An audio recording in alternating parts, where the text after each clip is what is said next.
چھپے نہیں چھپنے کی بس وہ آواز.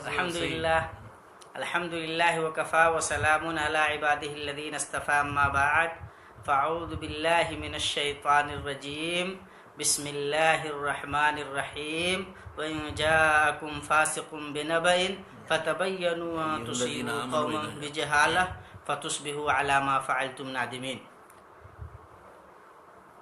محترم ناظرین کرام، حسب وعدہ ہم فضیلت الشیخ محمد عزیر شمس حفظہ اللہ وتولہ کے ساتھ آپ کے روبرو ہیں. انشاءاللہ حدیث نبوی صلی اللہ تعالی علیہ وسلم سے متعلق ہماری جو گفتگو کا سلسلہ چل رہا ہے، اسی سلسلے کے یہ تیسری کڑی ہے. ہم فضیلت الشیخ محمد عزیر شمس حفظہ اللہ تعالی سے نقد حدیث کے سلسلے میں آج گفتگو کریں گے. یہ نقد حدیث ہے کیا؟ رسول پاک صلی اللہ تعالیٰ علیہ وسلم کے بعد صحابہ کرام، تابعین اعظام، تبع تابعین اعظام کے زمانے میں اس کی کیا کیفیت رہی، کس طریقے سے نقد حدیث کا کام کیا گیا، اور شکوک و شبہات کس طرح سے اس کے اوپر لوگوں کی طرف سے اٹھائے گئے ہیں، ان کا کس طرح سے مثبت جواب، مسکت جواب دیا جا سکتا ہے. ان تمام گوشوں پہ انشاءاللہ ہم فضیلت الشیخ سے گفتگو کریں گے. ہم پہلے تو شیخ کے شکر گزار ہیں کہ شیخ اس قدر مصروف اور مشغول ہونے کے باوجود ہمارے لیے وقت نکالتے ہیں. ساتھ ہی ہم آپ احباب سے گزارش کریں گے کہ یہ جو گفتگو ہو رہی ہے، ظاہر ہے کہ یہ عام گفتگو نہیں ہے، تو اس بات کا خاصا خیال رکھیں، اس کو محفوظ کریں اور کوشش کریں کہ اس کا دائرہ جتنا زیادہ وسیع ہو سکے. شیخ، جب ہم اس سلسلے میں گفتگو کرتے ہیں، جب حدیث نبی صلی اللہ تعالیٰ علیہ وسلم کی بات آتی ہے تو ظاہر ہے کہ دین کی بات آتی ہے، اسلام کے مصدر ثانی کی بات آتی ہے، اسلام کے اساس ہونے کی بات آتی ہے.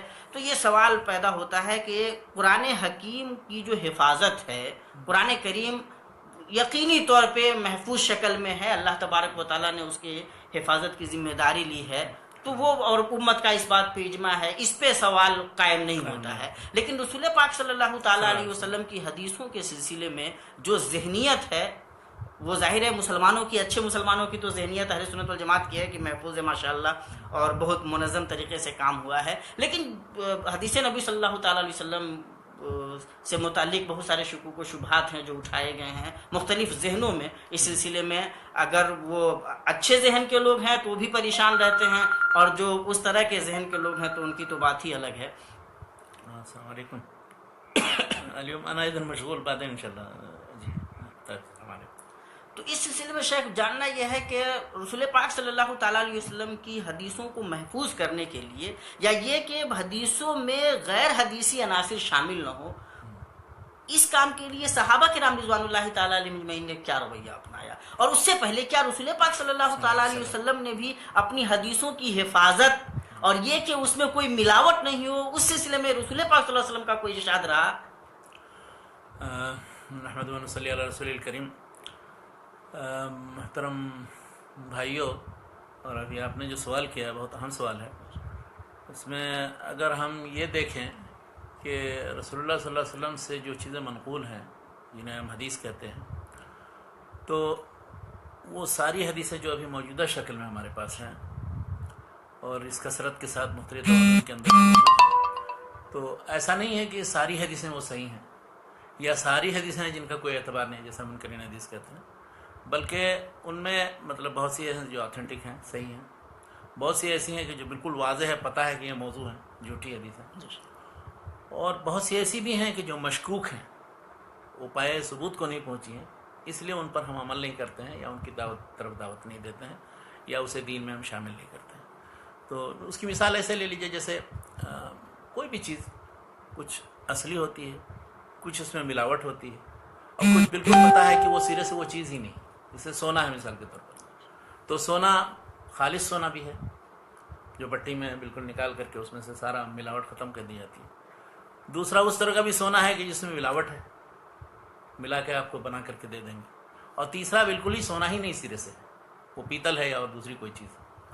تو جیسے کوئی شخص یہ نہیں دعویٰ کر سکتا ہے، یا اس طرح کا دعویٰ کرنے والا بالکل سمجھا جائے کہ وہ عقل سے پیدل ہے، یا اس کا دعویٰ بالکل قابل توجہ نہیں ہے کہ دنیا میں چونکہ بہت زیادہ سونے میں ملاوٹ ہے، شہد میں بہت زیادہ ملاوٹ ہوتی ہے، دودھ میں بہت زیادہ ملاوٹ ہے، اس لیے صحیح دودھ یا اصلی سونے یا اصلی شہد کا کوئی وجود ہی نہیں ہے.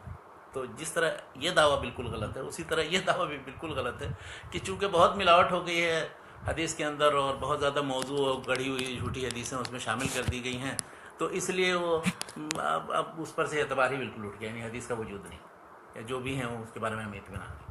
تو یہ بالکل اسی طرح ہے جیسے میں نے آپ کو بتایا شہد کے بارے میں یا دودھ کے بارے میں یا سونے کے بارے میں یا اس طرح کی کسی بھی خالص چیز کے بارے میں. تو دیکھنا دراصل یہ ہے کہ کیا ہمارے پاس جو ذخیرہ ہے وہ قابل اعتماد ہے کہ نہیں ہے.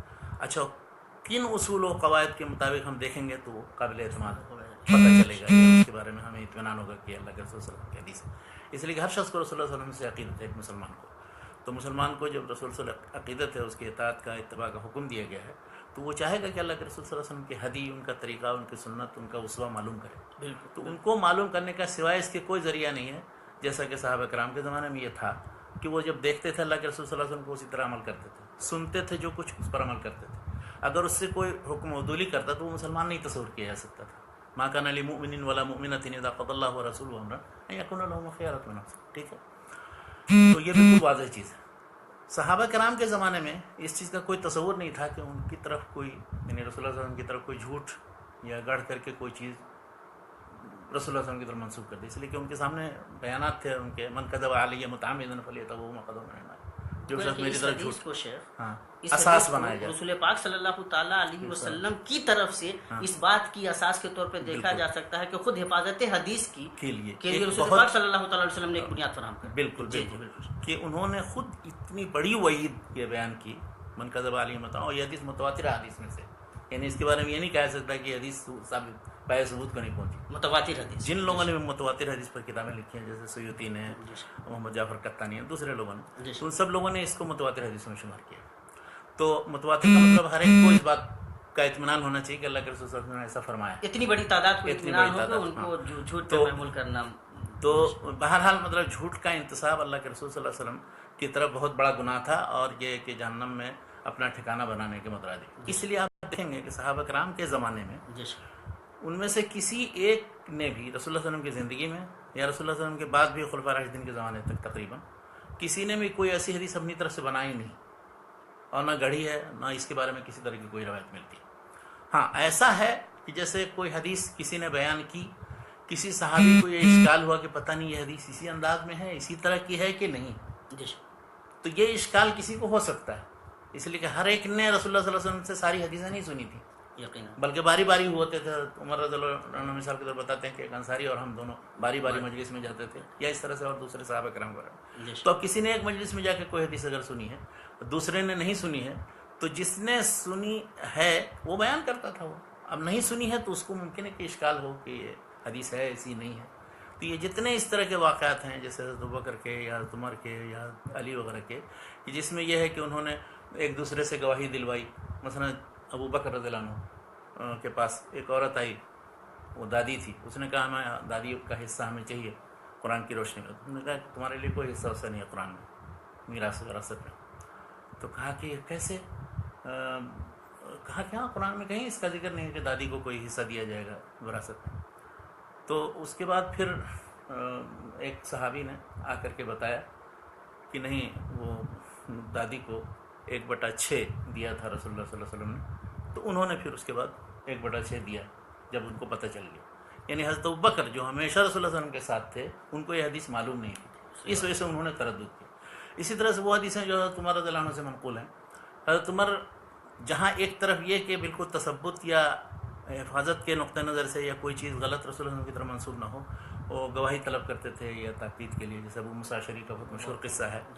لیکن اس کے ساتھ ساتھ یہ بات بھی ہے کہ مثلا انہوں نے کوئی رائے قائم کی کسی مسئلے سے متعلق، ان کو حدیث کا پتہ نہیں تھا. مثلا وہ سمجھتے تھے کہ یہ جو دیت کا مال ہے تو وہ اس میں سے بیوی وغیرہ کو اور دوسرے لوگوں کو حصہ نہیں ملے گا، بلکہ وہ سب ان کے عاقلہ، یعنی وہ جو دیت دیتے ہیں ان کے اس میں تقسیم ہو جائے گا.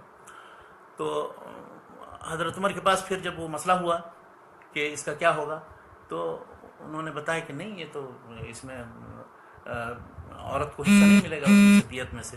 جو کسی شخص شوہر کو قتل کر دیا جائے اس میں جو دیت ملے تو تو اس دیت میں گویا بیوی کا کوئی حق نہیں ہے وراثت میں.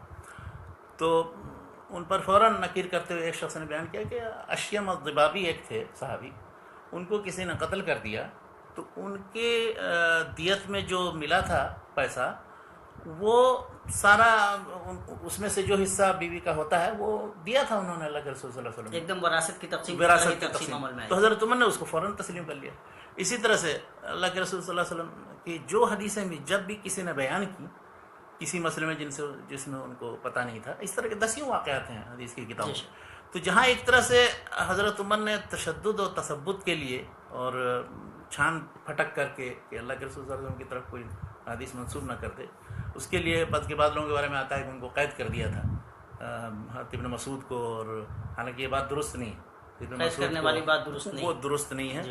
ان کو صرف یہ کہا تھا کہ اللہ کے رسول صلی اللہ علیہ وسلم کی طرف سے ہر طرح کی حدیثیں تم بہت زیادہ مت بیان کرو کہ لوگوں کو قرآن مجید پڑھنے اور اس طرح سے دین کے جو بنیادی چیزیں جو معروف چیزیں ہیں ان سے دور ہو کر کے دوسری چیزوں میں اشتغال نہ ہو جائے. یعنی یہ ہدف تھا. اگر انہوں نے کیا جزیات میں پڑ جائے تو حضرت عمر کے زمانے میں یہ ہوا. اس طرح سے حضرت عثمان، حضرت علی نے بھی یہ لوگوں سے یہ کیا جب کہ قسم کھلا کر کے تب وہ حدیث سنتے تھے، اس کے بعد پھر وہ حدیث مانتے تھے. لیکن انہوں نے کہا کہ میں اگرچہ دوسرے لوگوں سے قسم کھلا کرتا ہوں لیکن حضرت ابوبکر رضی اللہ عنہ ایک حدیث بیان کر رہے ہیں، ان سے میں نے سنا ہے اور وہ میرے نزدیک بالکل سچے ہیں، اس لیے ان کی بیان کردہ جو حدیث ہے یہ چیز ہے وہ بالکل درست ہے، میں اس کو بیان کر رہا ہوں پورے اطمینان کے ساتھ. تو حضرت علی رضی اللہ تعالیٰ عنہ، حضرت ابوبکر صدیق رضی اللہ تعالیٰ عنہ کو صادق اور امین سمجھتے تھے اور قسم کھلوانے کی ضرورت ان سے محسوس نہیں کرتے.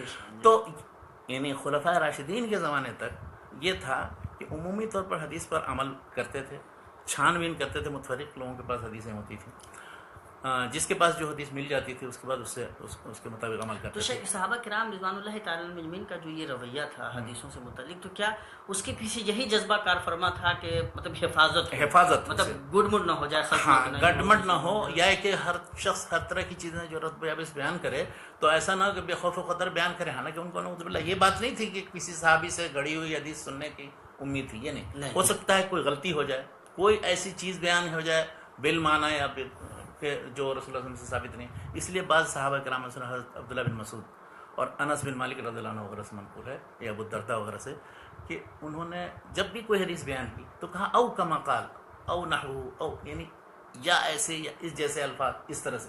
یعنی ڈرتے تھے کہ کہیں ایسا لفظ ہم نے کوئی کہہ دیا جو اللہ کے رسول صلی اللہ علیہ وسلم نے نہیں کہا. احتیاط کا اس درجہ احساس تھا. تو یہ صورتحال تقریباً خلفاء راشدین کے زمانے تک ہے، حضرت علی کے زمانے تک رہی. بلکہ یہ کہہ سکتے ہیں کہ جو فتنہ کا آغاز ہوا ہے حضرت عثمان رضی اللہ عنہ کی شہادت سن 35 ہجری سے، تو اس وقت تک کہیں کسی کے زمانے میں یہ ذہن میں یہ تصور نہیں تھا کہ کوئی حدیث گڑھ لی جائے گی اور اپنی طرف سے پھیلائی جائے گی، بلکہ صرف اس میں احتیاط کا پہلو تھا. جب ان کی شہادت کا واقعہ ہوا اس کے بعد پھر یہ ہے کہ امت میں انتشار فتنے کا سلسلہ شروع ہوا. اب اس میں ایک بہت بڑا گروہ جو ہے وہ خوارج کا پیدا ہو گیا، شیعوں کا تھا گروہ، اور اس میں عبداللہ بن سبا اس نے بہت بڑا رول ادا کیا، بہت معروف بات ہے. اب پھر شیعہ اور خوارج کا سلسلہ تو تھا ہی، وہ پہلی صدی ہجری کے آخر تک پہنچتے تقدیر کا انکار کرنے والے مثلا، یا مرجیہ، یعنی شیعہ خوارج آپس میں یا صحابہ کرام کے درمیان جو لڑائیاں ہوئی تھیں، گروہ پیدا ہو گیا مرجیہ کا، جو یہ کہتا تھا کہ نہیں بھائی سب اپنے اپنے ایمان کی فکر کرو اور عمل سے کوئی مطلب نہیں، ہر شخص جنت میں جائے گا، اور وہ اس طرح کا جو تصور تھا تو مرجیہ کا، تو مرجیہ پیدا ہو گیا.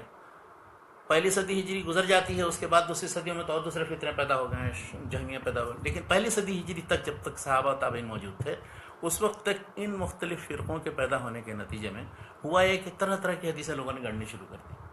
اب اس میں بہت سے فیکٹرز تھے. مثلا سب سے پہلی بات تو یہ ہوئی کہ یہ جو مختلف فرقے جو سیاسی فرقے بن گئے انہوں نے اپنی تائید میں حدیثیں گڑھنی شروع کر دی. جو مثلا حضرت علی کے فریق میں تھے یا حضرت معاویہ کے فریق میں تھے تو حضرت علی کے تائید میں شیعوں نے بے شمار حدیثیں ان کی فضیلت میں، ان کے مناقب میں گڑھی.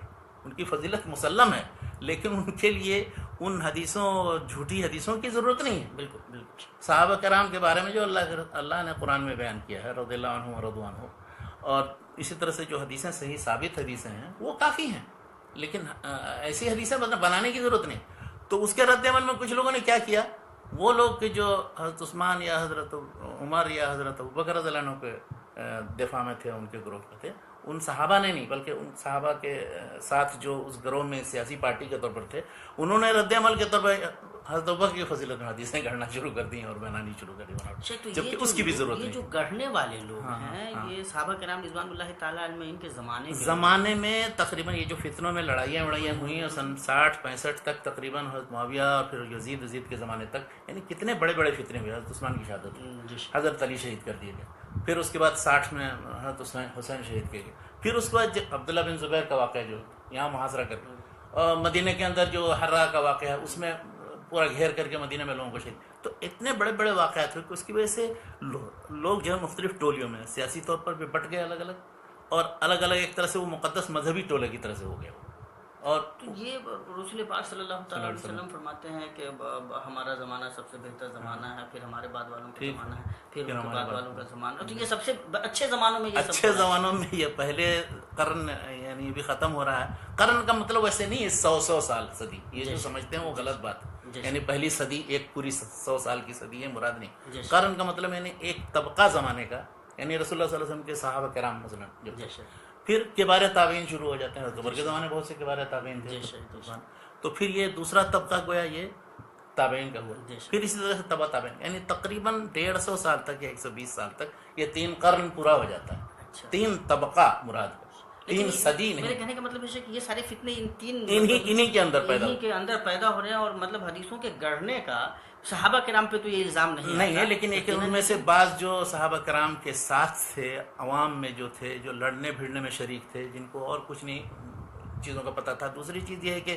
یعنی سیاسی پارٹیوں کے علاوہ بہت سے جو اسلام دشمن عناصر اس میں داخل ہو گئے اور ان کو لڑایا، یعنی اصل میں ان صحابہ کرام یا ان کے ساتھ جو لوگ تھے ان کو لڑانے والے جو دشمنان اسلام تھے، جن کی حکومتیں ختم ہو گئی تھیں ادھر مشرق و مغرب میں، تو انہوں نے یہ طرح طرح کی سازشیں کر کے لبادہ اسلام کا اوڑھ کر کے جتنے لڑائیاں ہوئی ہیں وہ بھی ان کی بھی یہی وجوہات ہیں، تو لڑائیوں کی بھی وجوہات وہی ہیں اور حدیثوں کے گڑھنے کی بھی وجوہات وہی ہیں۔ انہی میں مطلب ہم یہ نہیں تصور کر سکتے کہ جو معتبر تابعین تھے، تبع تابعین تھے، نہیں، معتبر کے بارے میں تو کسی کے بارے میں نہیں آتا، یا تو انہوں نے کنارہ کشی اختیار کر لی تھی، اور یا پھر اگر وہ تھے تو ہمیں تنبیہ کرتے تھے، بتاتے تھے۔ مثلا ابن سیرین بہت مشہور تابعین، ان سے یہ منقول ہے کہ ان ھذا العلم دین انظروا عما تاخذون دینکم۔ اسی طرح سے جو دوسرے جیسے حسن بصری وغیرہ اور دوسرے، وہ سارے جتنے مبتدعات تھے ان لوگوں کو تنبیہ کرتے تھے اور بتاتے تھے کہ یہ، یا لوگوں کو ڈراتے تھے، مطلب مثلا حسن بصری کو مشہور کر دیا گیا کہ وہ تقدیر کا انکار کرتے ہیں، حالانکہ انہوں نے تقدیر کا انکار کرنے والوں پر نکیر کی،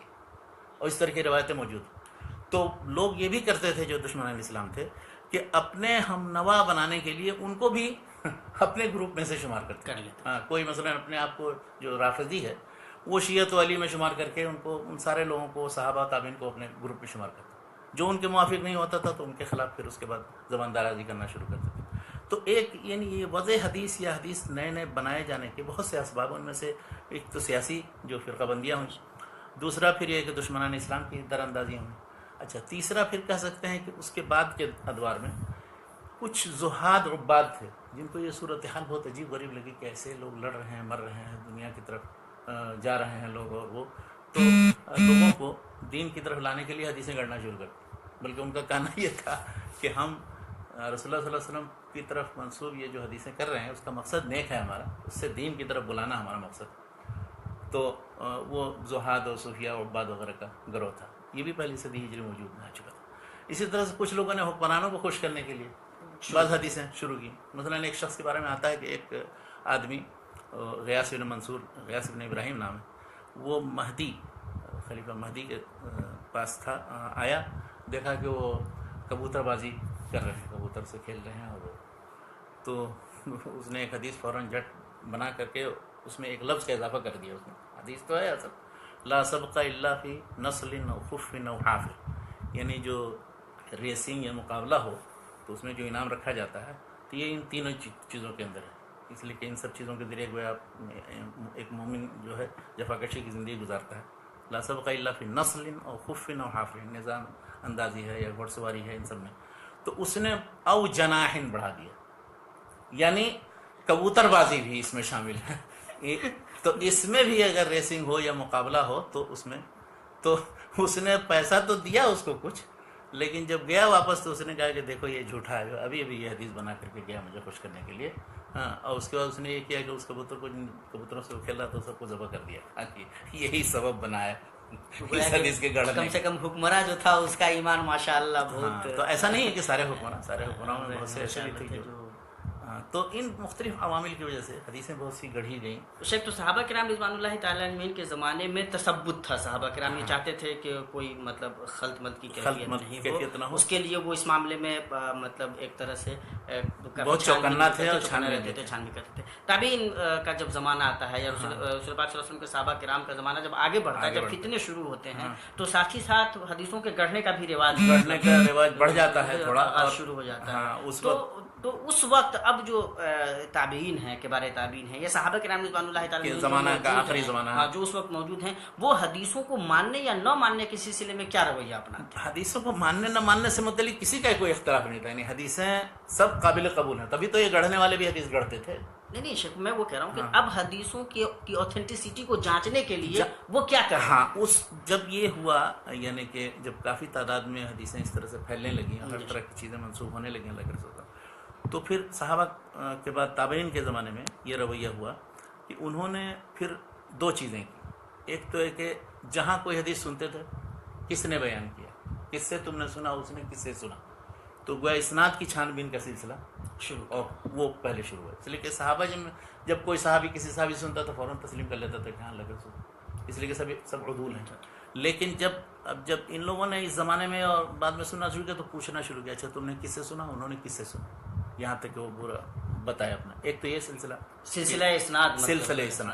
اچھا، دوسرا ہے کہ سلسلہ اسناد میں اب پتہ چل گیا کہ فلاں سے سنا فلاں، تو وہ آدمی کیسا ہے، وہ قابل اعتماد ہے کہ نہیں. تو یہ جو تحقیق کرنے کا سلسلہ یہ تابعین کے زمانے میں شروع ہوا. یعنی کہ آپ کہیے کہ پہلی صدی ہجری کے نصف ثانی میں یہ سلسلہ شروع ہو گیا. جیسے حسن بصری ہیں، یعنی محمد بن سیرین ہیں، شروع 50 کے بعد، ہاں تقریباً 60-70 کے بعد سے تقریباً یہ سلسلہ. اور بغیر سند کے مطلب کسی حدیث کا کوئی اعتبار نہیں ہوتا تھا. یوں اپنے طور پر کوئی کہہ دے کچھ تو اس کا کوئی حدیث ہے تو پھر لوگ ماننے کے لیے تیار نہیں مانتے تھے. اور اس طرح سے نقد حدیث کا سلسلہ تقریباً اسی زمانے سے شروع. تو ایک تو مطلب سلسلہ سند کی ہر ایک بیان کرے کہ اس نے جو صاحب رسول اللہ صلی اللہ علیہ وسلم کی طرف کوئی چیز منسوخ کی، بلکہ رسول اللہ صلی اللہ علیہ وسلم ہی نہیں، حضرت ابوبکر کی طرف، حضرت عمر کی طرف، تو سلسلہ سند کیا. اور پھر وہ ہر شخص کے بارے میں یہ تحقیق اور چھان بین کہ وہ ہے کیسا. یہ دو چیز شروع ہوئی. اتنے زیادہ لوگ ہیں، اتنے راوی ہیں، تو ان کو کیسے شیخ مطلب یہ تو مطلب کبھی کبھی دماغ میں نہیں آتا ایسا لگتا ہے. دیکھیے اس میں اس وقت تو ابتدائی طور پر جو لوگ بیان کرنے والے تھے، چونکہ وہ منتشر ہو گئے مختلف علاقوں میں، مدینہ، مکہ، کوفہ، بصرہ، شام، اس کے بعد پھر مصر، اس کے بعد پھر اور دوسری جگہ پہ چلے گئے. تو عمر کے زمانے میں فتوحات کا سلسلہ پہنچ گیا. تو اب کوئی شخص جو بیان کرتا تھا تو ضرور کہیں نہ کہیں سے آپ وہ مدینہ تک، مکہ تک، ان صحابہ کرام تک پہنچتا. اگر وہ نہیں پہنچائے گا تو اس کی بات کا کوئی اعتبار نہیں، بغیر سند کے اس کی بات کا کوئی اعتبار. دوسری چیز ہے کہ جو بھی بیان کرنے والے ہیں ان سب کے رویے سے یہ پتہ کرنا ضروری تھا کہ یہ شخص یعنی ایک تو دیندار آدمی ہے کہ نہیں، جس کو عادل اصطلاح میں کہا جاتا ہے، اور دوسرا ہے کہ اس کے حفظ و ضبط کا کیا حال تھا. یعنی واقعی اس نے جو چیز سنی ہے جیسے ویسے بیان کی ہے، یا اس کے پاس کوئی صحیفہ ہے لکھا ہوا جس سے وہ نقل کر کے روایت کر رہا ہے کہ نہیں. تو یہ دو طریقہ، ایک تو یہ کہ ہر شخص جو بیان کرنے والا ہو وہ دیندار عادل ہو، متقی پرہیزگار آدمی ہے جو اپنی طرف سے حدیث بنائے جائیں، اور دوسرا ہے کہ حفظ و ضبط کا متحمل ہو. تو یہ دونوں چیزیں تابعین کے زمانے سے شروع ہوئی. یہ کوئی تیسری دوسری صدی ہجری کے بعد کی بات نہیں، اسی وقت سے جب جیسے ہی فتنے کا آغاز ہوا، حدیثیں لوگوں نے بیان کیا. چھان بین کے لیے سب سے پہلے یہی ہوا. وہ کسی تابعی کا قول بھی کہ بارے تابعی کا کہ ہاں ہم پہلے نہیں پوچھتے تھے. ہاں، یہ ابن سیرین ہی کا یہ قول ہے ہاں کہ ہم اس سے پہلے جو ہے نہیں کچھ پوچھتے تھے، لیکن جب فتنے کے بعد پھر جب کوئی لوگوں نے کہا مقدمہ صحیح مسلم میں روایت ہے، تو پھر ہم لوگوں نے فلما رکب الناس الصعب والذلول، یعنی جب ہر طرح کے حدیثیں سب بیان کرنا شروع کر دی تو ہم نے چھان بین کرنا شروع. سموا لنا رجال، تو اللہ سموا لنا رجال. تو شیخ یہ ہے کہ تابعین کے زمانے میں یعنی کہ ابھی 50 سال کا عرصہ 50-60 کے ہجری کا کہ زمانہ جو ہے. زمانہ ہے وہیں سے یعنی کہ نقد حدیث یا تنقید حدیث کا سلسلہ شروع ہوتا ہے اور کہیں نہ کہیں اس کی بنیادیں رکھی جانے لگ رہی ہیں. تو یہ جو اصول تابعین نے کے بارے تابعین نے بنائے ہیں ضبط عدل وغیرہ کو جانچنے کا اور یہ آدمی کہ یہ سچ بول رہا ہے یا جھوٹ بول رہا ہے اس کو جانچنے کے لیے سلسلہ سند کو ماشاءاللہ باضابطہ ایک باضابطہ علم کی پرورش کی مسلمانوں نے. تو یہ کیا اس کا استناد کچھ تھا ان کے پیچھے؟ وہ ہے نا قرآن مجید میں جو جس آیت سے آپ نے شروع کیا ہے الذین آمنوا اذا جاءکم فاسق بنبأ فتبینوا ان تصیبوا قوما بجہالۃ. یہ آیت جو ہے اساس ہے اس پورے علم جرح و تعدیل جس کو کہہ لیجیے کہ سارے راویوں کو انہیں چھان بین کرنا کہ کون کیسا ہے اپنے عدل یعنی دینداری میں اور ضبط میں حفظ میں کیسا ہے. تو اس کے بعد پھر رسول اللہ صلی اللہ علیہ وسلم نے جو بیان کیا ہے کہ بلغوا انی ولو آیا حدیث تو بلغوا انی ولو آیا میری طرف سے بیان کرو. من کذب علی متعمدا فلیتبوأ یعنی 3 باتیں بیان بلغوا انی ولو آیا وحدثوا عن بنی اسرائیل ولا حرج ومن کذب علی متعمدا فلیتبوأ مقعده من النار. اچھا اسی طرح سے من حدث عنی بحدیث یرا انه کذب فهو احد الكاذبین. یورا یعنی کسی کے بارے میں گمان ہوگی یہ جھوٹی حدیث ہوگی. ہر طرح کی رتبہ یا سب چیزیں نہیں بیان کرنی چاہیے بلکہ چھان. اسی لیے کہا جاتا ہے محدثین کے اصول ہے کہ آدمی سنے تو یا لکھے یا نقل کرے تو سب چیز پڑھے اور لکھے اور نقل کرے سنے جمع کرے, لیکن جب بیان کرے تو پھر کافی احتیاط چھان بین کر کے جو اس میں ٹھیک ٹھاک ہو وہ بیان کرے اور جو اس کے معیار کے مطابق نکلتی ہے. تو بہرحال کہنے کا مقصد یہ ہے کہ یہ تابعین کے زمانے سے ہی نقد حدیث کا. پھر تبع تابعین کے دور میں بڑے بڑے ائمہ اور رجال پیدا ہوئے. تابعین کے زمانے میں وہ کون لوگ تھے جو اس علم کو لے کر کے تابعین کے زمانے میں جو مشہور تھے اس میں مثلا امام زہری ہوئے بہت مشہور تابعی ہیں. اس طرح سے ابن سیرین ہیں, حسن بصری ہیں اور اسی طرح شعبی ہیں, ابراہیم نخعی ہیں. یہ سب بڑے کبار تابعین. ہاں بلکہ بہت دلچسپ واقعات ہیں ان کے بارے میں جی کہ جب وہ سنتے تھے اس طرح سے جھوٹی اور گڑی ہوئی حدیثیں تو ان کو صبر نہیں ہوتا تھا. شعبی کا ایک واقعہ سنیے کہ ایک فیکٹر یہ بھی تھا حدیثیں جو بیان کرتے تھے گڑھتے تھے اور پھیلاتے تھے. ان میں سے کچھ قصہ گو ہوتے تھے واعظین ٹائپ کے لوگ کہ جن کو صحیح حدیثیں تو معلوم نہیں تھیں. تو اب جمعہ کے خطبے میں یا کہیں کسی جگہ وہ تقریر کر رہے ہیں اور بیان کر رہے ہیں کوئی. ایک بار شعبی بیٹھے سن رہے تھے یہ کیا وٹ پٹانگ حدیثیں بیان کر رہے ہیں. اچھا وہ بڑے مقبول تھے اپنے لوگوں میں جن کے درمیان وہ واز کر رہے تھے. تو انہوں نے واز کے بعد کہا ان سے کہ یہ آپ کون سی حدیثیں بیان کر رہے تھے. کہا اچھا مجھ سے پوچھتے ہو کہ کون سی حدیث بیان کر رہے ہیں. ہم نے یہاں وہاں بہت سے لوگوں سے سنا ہے ان حدیثوں کے بارے میں. تم کو شک گزرتا ہے کہ اللہ کے رسول صلی اللہ علیہ وسلم کی حدیث ہے. بس انہوں نے بھی جوتا نکال کے ماننا شروع کر دیا اور ان کے علاوہ جو ان کے جو مریدین تھے انہوں نے بھی جوتا لے کہا کہ بڑی مشکل سے میں جان بچا کر کے نکلا. یہ شعبی کا واقعہ. اس کے بعد پھر دوسری صدی ہجری کا تو بہت مشہور واقعہ محمد بن حنبل ابن معین کا ہے. وہ گئے کہیں کسی جگہ دیکھا اسی طرح ایک قصہ کو اپنے ادھر ادھر کی لمبی حدیثیں وہ بھی محمد بن حنبل ابن معین کی طرف منسوب ان دونوں کی طرف منسوب کر کے حدیثیں بیان کر رہا ہے اور ان کے حوالے سے بیان کر رہا ہے. تو اس کے بعد میں ان سے کہا کہ آپ نے جو یہ حدیثیں بیان کی احمد بن حنبل ابن معین کہا کہ احمد بن حنبل ابن معین کو کون نہیں جانتا ہے. ہاں میں نے ان سے حدیث سنی ہے. یہ اب یہ لوگ کہہ رہے ہیں کہ بھائی احمد بن معین ہوں یہ احمد بن حنبل ہوں یہ ہے ابن معین ہے. ہم لوگوں نے تو کبھی کچھ نہ تم نے دیکھا ہے نہ کچھ. یہ تو ابھی پہلی مرتبہ ملاقات ہوئی. کہا تم سے بڑا بیوقوف نہیں دیکھا ہم نے پوری دنیا میں. تم ہی اکیلے احمد بن حنبل اور ایک دوسرے یہ ابن معین یہی ہو. اس طرح کے سینکڑوں احمد بن حنبل اور یہ ابن معین ہیں جن سے ہم نے حدیث سنی ہے. تو مقصد یہ ہے کہ دیکھیے اس طرح جو حدیثیں پٹانگ حدیثیں رائج کرتے تھے تو وہ رائج کرنے والے بہت سے ایسے پھیلانے والے تھے. بعض ملحدین اور زنادقہ ایسے تھے کہ انہوں نے کیا کیا. مثلا ایک شخص کو جب پھانسی دینے لگے سولی پہ چڑھانے لگا عبدالکریم بن ابی العوجہ تو اس نے خود اقرار کیا میں نے 4000 حدیثیں ایسی جو ہے بنا کر کے اور گڑھ کر کے لوگوں کے درمیان پھیلا دی. تم لوگ کرو گے کیا پورا دن تم نے کباڑا کر دیا. تو اس وقت جس خلیفے کے زمانے میں ہوا ہارون رشید تو اس نے کہا کہ اچھا تو یہ جو یعیش الحل جہابدہ یعنی یہ جو نقاد محدثین ہیں ہاں وہ سب پتہ کر لیں گے اور تمہیں اس کی فکر کرنے کی ضرورت نہیں ہے. شیخ اس واقعے سے ایک چیز اور بھی سمجھ میں آتی ہے کہ جہاں یہ گڑھنے والے متحرک تھے یا یہ وہ خوش فہمی کے شکار تھے، وہیں جو علماء ہمارے تھے جو چھان پھٹک کر رہے تھے، ان پہ عوام کا، حکمران کا یہ اعتماد اور یقین بھی تھا کہ ایسے لوگ ہیں جو اس دن کی حفاظت کر لے جائیں گے ماشاء اللہ. تو شیخ یہ اس زمانے تک آتے آتے اتنے بڑے بڑے لوگ ہیں ماشاء اللہ جو مطلب اس طریقے سے حدیثوں کی حفاظت کر رہے ہیں، نقد کا کام کر رہے ہیں، تو کیا یہاں پہ آ کر کے وہ جو اصول ہیں جو وہ بنا رہے ہیں وہ باضابطہ اصول کی حیثیت اختیار کر گئے ہیں، کلیات بن گئے ہیں؟ وہ تبع تابعین کے زمانے میں یہ ہوتا ہے، یعنی دوسری صدی ہجری میں جب آپ آ جائیے تو پھر جو مختلف علاقوں میں الگ الگ جو بڑے بڑے ائمہ تھے جنہوں نے حدیث کی تدوین کا کام کیا، تو تدوین انہوں نے ظاہر کسی اصول کی بنیاد پر کیا، سب راتب آپس تو نہیں جمع کر دیا.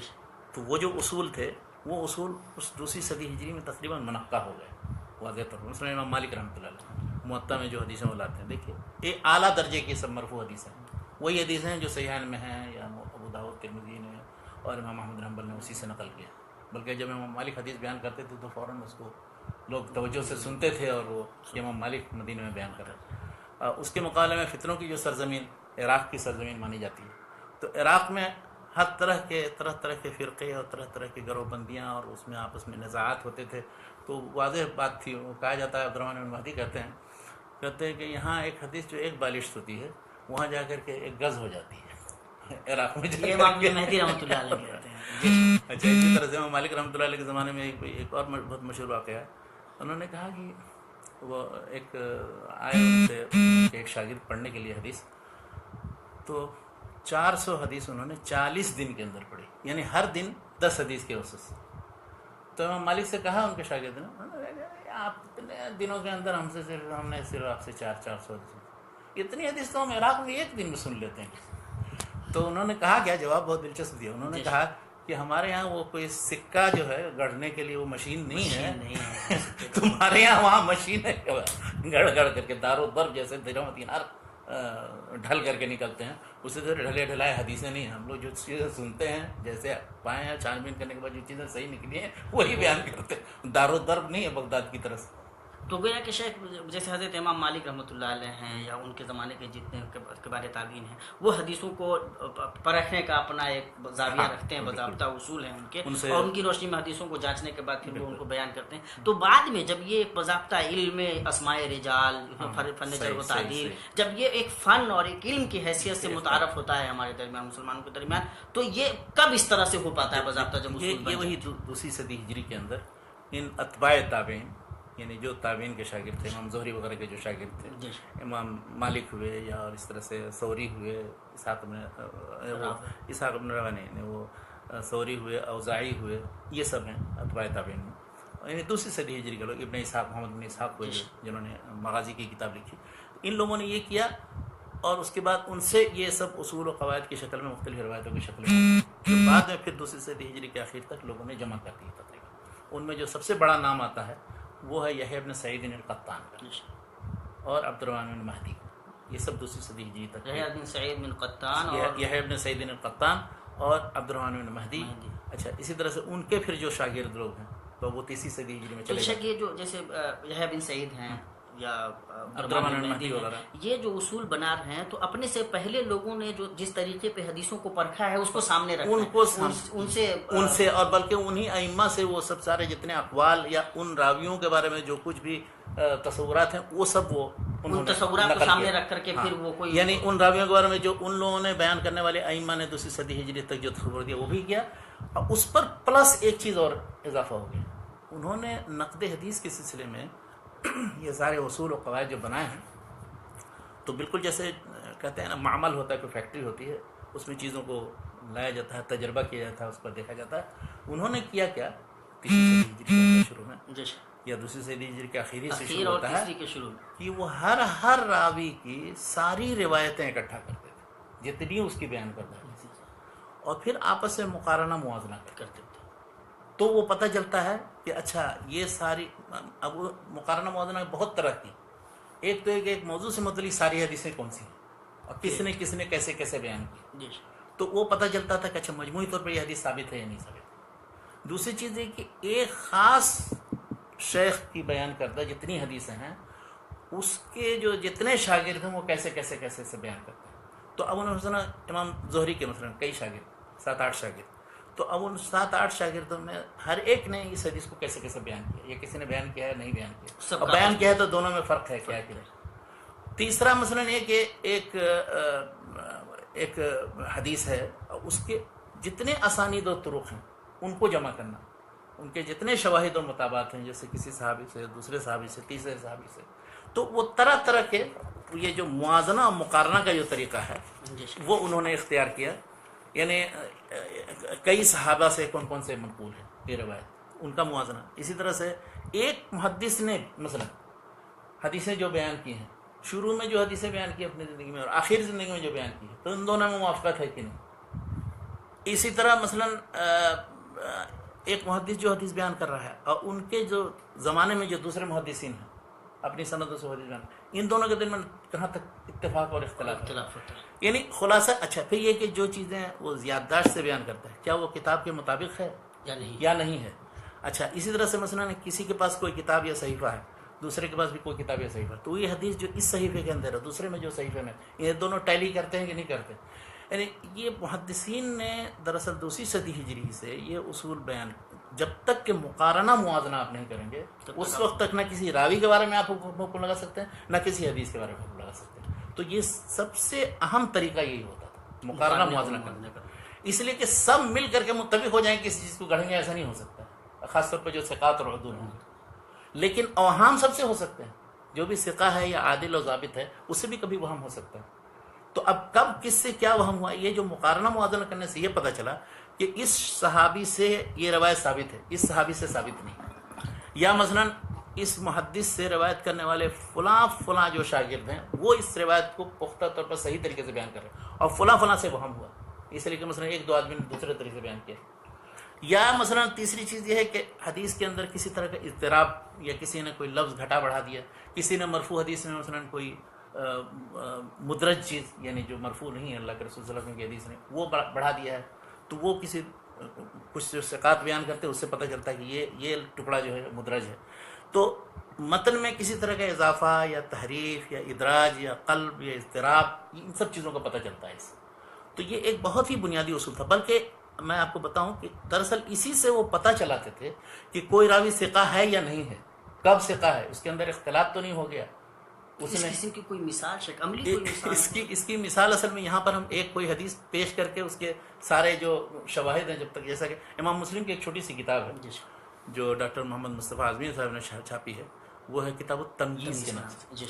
وہ بہترین نمونہ ہے اس کا، جس کے مطابق محدثین کیسے چھان بین کرتے تھے، کس طرح تنقید کرتے تھے، اس تنقید کا جو عمل تھا وہ کس طرح انجام دیتے تھے حضرات محدثین، ان کو جاننے کے لیے کتاب التمییز پڑھنی انہوں نے شروع ہی میں لکھا ہے، کہا کہ یہ جو مثلا بعض لوگوں کو شبہ ہوتا ہے، شروع ہی میں لکھا ہے کہ بعض لوگ یہ سوال اٹھاتے ہیں کہ یہ حدیث محدث کہتے ہیں کہ یہ ثابت ہے، یہ حدیث کہتے ہیں صحیح ہے، یہ ضعیف ہے، یہ اس سے ثابت نہیں، یہ اس سے ثابت ہے، اس میں فلاں لفظ جو ہے یہ منکر ہے، یہ فلاں لفظ کے اندر کمی آتی ہے، یہ کیسے یہ حکم لگاتا ہے؟ تو انہوں نے بتایا کہ دیکھو محدثین یہ کرتے ہیں، ایک حدیث کے سارے شواہد جمع کرتے ہیں، کتنے صحابی اس میں، پھر اس کے جتنے طرق ہیں ان سب کا مقارنہ موازنہ کرتے ہیں، مقارنہ موازنہ کرنے سے یہ سمجھ میں آتا ہے۔ پھر اس کی 10 مثالیں دی، حالانکہ ایک ٹکڑا صرف اس حدیث کا اس کتاب کا چھپا ہے، مگر اس کتاب سے پتہ چلتا ہے کہ محدثین کس طرح تنقید کرتے ہیں، اور اسی سے یہ بھی پتہ چلتا ہے کہ جن محدثین نے حدیثوں کا انتخاب کر کے صحیح کتابیں یا ایک سنن کی جو کتابیں تیار کی ہیں، تو ان میں دراصل یہ جو لاکھوں یا ہزاروں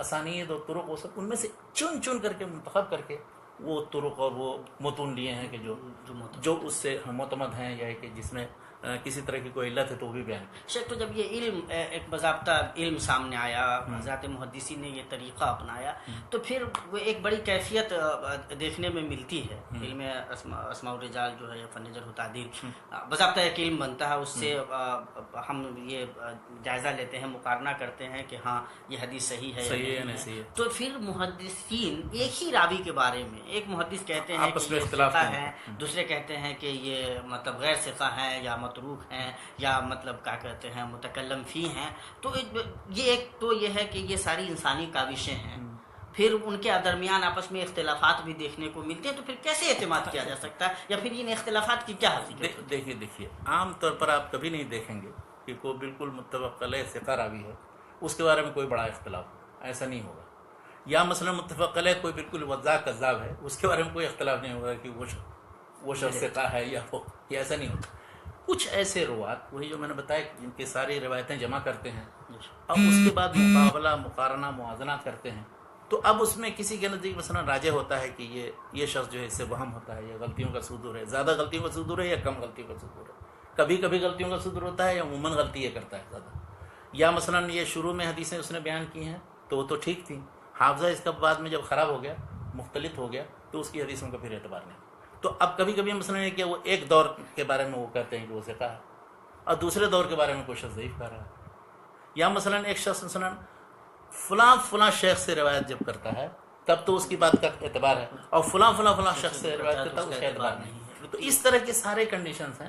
اگر آپ جمع کریں گے دو، یعنی کسی بھی شخص کے بارے میں کہ اس کے بارے میں اقوال جو محدثین کے متعارض ہیں، تو آپ مختلف اعتبار سے آپ سب سمجھ جائیں. یعنی اس کی ساری روایتوں کو دیکھیں، سارے اس کے بارے میں جو اقوال ہیں سارے محدثین کے جمع کریں گے تو وجوہ بھی سمجھ میں آ جائیں گے. اسی لیے کہا جاتا ہے کہ جب تک کہ جرح مفسر نہ ہو تو اس کا اعتبار نہیں.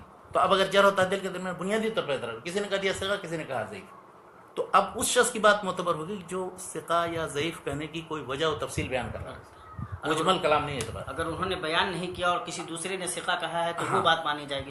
یا پھر خود آپ چیک کر کے دیکھ لیجیے اس کی جو بیان کرتے حدیثیں ہیں ان کا مقارنہ موازنہ کیے. تو محدثین کا جو یہ طریقہ ہے یہ آج تک اسی طرح سے جاری ہے، یعنی آج بھی اسی طرح سے چیک کیا جاتا ہے، اسی طرح سے چھان بین کی جاتی ہے. بلکہ میں یہ کہوں کہ اب یہ ہم لوگ مطلب ہے کہ ان نتائج سے ہم استفادہ کرتے ہیں، اسی لیے کسی شراوی کو ہم ثقہ یا ضعیف کہتے ہیں، وہ کہتے ہیں کہ حدیث ضعیف ہے. محدثین اس کے برعکس دوسری بات کرتے تھے. وہ یہ کرتے تھے کہ ایک شخص ہے اس کی بیان کر دے یہ حدیثیں اسی طرح سے بیان کی. اب اس کا جب ہم تقابلی مطالعہ کرتے ہیں دوسرے ثقات یا عام بیان کیے ہوئے لوگوں سے تو اس کے مطابق اس کو پاتے ہیں، اس لیے قابل اعتماد ہے. یہ نہیں کہ وہ قابل اعتماد ہے اس لیے اس کی بیان کردہ روایت صحیح ہے، بلکہ یہ اس لیے کہ یہ ساری روایتیں دوسرے ثقات حفاظ کے بیان کرنے کے مطابق ہیں، اس لیے اس شخص کی روایت قابل ہے. تو بہت بڑا پوائنٹ ہے یہ بہت اہم. اچھا، اسی لیے مثلا کہیں وہ غلطی کرتا ہے، بڑے سے بڑے حافظ سے کبھی غلطی ہوتی ہے تو وہ غلطی کا بھی پتہ اسی طرح سے تقابلی مطالعہ سے آسانی سے پتہ چلتا ہے کہ اس کے خلاف سارے دوسرے لوگ بیان کرتے ہیں. تو شیخ وہ سارے لوگ، جیسے بر صغیر میں بھی بہت سارے لوگ ایسے ہوئے جنہوں نے کچھ کتابیں بھی لکھی، سنت کی آئینی حیثیت پہ روشنی بھی ڈالی، لیکن پھر جب وہ کیا کہتے ہیں تنقید نقد حدیث پہ آتے ہیں تو وہ یہ تک کہتے ہیں کہ کوئی پاگل سے پاگل آدمی یا مطلب عام آدمی بھی یہ دعویٰ نہیں کر سکتا کہ محدثین اگر کسی حدیث کو کہتے ہیں کہ صحیح ہے تو وہ مطلب یقینی طور پہ صحیح ہی مانی جائے گی. ایون وہ بخاری مسلم کی روایتوں پہ بھی اسی قسم کی ایک تلوار لٹکا دیتے ہیں. دیکھیے اس طرح کا جو امکان عقلی ہے وہ تو کسی چیز کے بارے میں کبھی بھی کہا جا سکتا ہے. محدثین اس امکان عقلی سے بحث نہیں کرتے. ان کے پاس جو مواد موجود شکل میں ہوتا ہے اس کے مطالعہ اور تحقیق کرنے کے بعد فیصلہ کرتے ہیں. وہ اس کو نزدیک اس امکان عقلی کی وہ گنجائش نہیں ہوتی، بلکہ وہ قطعی اور ضنی اس معنی میں وہ استعمال ہی نہیں کرتے. ان کے اندر ان کے یہاں یہ اصطلاحات نہیں. یہ سب متکلمین اور فلاسفہ معتزلہ اور ان کی طرف سے یہ اصطلاحات آئی کہ کوئی حدیث ہے تو اب وہ متواتر ہے یا احاد ہے. متواتر سے قطع یقین کا فائدہ ہوتا ہے، احاد سے قطع یقین کا فائدہ نہیں ہوتا. یہ محدثین کا طریقہ نہیں بحث کرنے. ہاں، وہ یہ کہتے ہیں کہ ثابت ہے حدیث یا نہیں ثابت. ثابت کیسے ہے؟ اس کی مثال ایسے جیسے ایک قاضی ہے، جج ہے، وہ سارے جتنے شواہد اور گواہ اور ثبوت کی روشنی میں وہ فیصلہ کرتا ہے. ہو سکتا ہے حقیقت میں فی نفس الامر وہ نہیں صحیح ہوگا، لیکن ان شواہد کی روشنی میں، ان گواہوں کی روشنی میں، ان ثبوتوں کی روشنی میں یہ چیز اگر وہ ایمانداری اور سچائی سے کرے گا پھر گنہگار، اگرچہ وہ غلط ہی کیوں. اللہ کے رسول صلی اللہ علیہ وسلم مشہور حدیث ہے کہ ہو سکتا ہے کوئی آئے ہمارے پاس اچھا عرب زمانی سے ایسی باتیں کرے اور میں اس کے مطابق فیصلہ کر دوں، تو اس کے مطابق اگر فیصلہ کروں تو بڑا خوش نہ ہو جائے کہ ہم نے فیصلہ کر دیا تو صحیح، تو اس کے بعد وہ سمجھے کہ اس کے لیے میں آگ کا ایک ٹکڑا دے رہا ہوں، اس کو وہ جائے گا، پھر اس کا انجام بھی بہت برا ہوگا. تو یہ تو اللہ کے رسول صلی اللہ علیہ وسلم کے زمانے میں خود اللہ کے رسول صلی اللہ علیہ وسلم نے بیان کیا.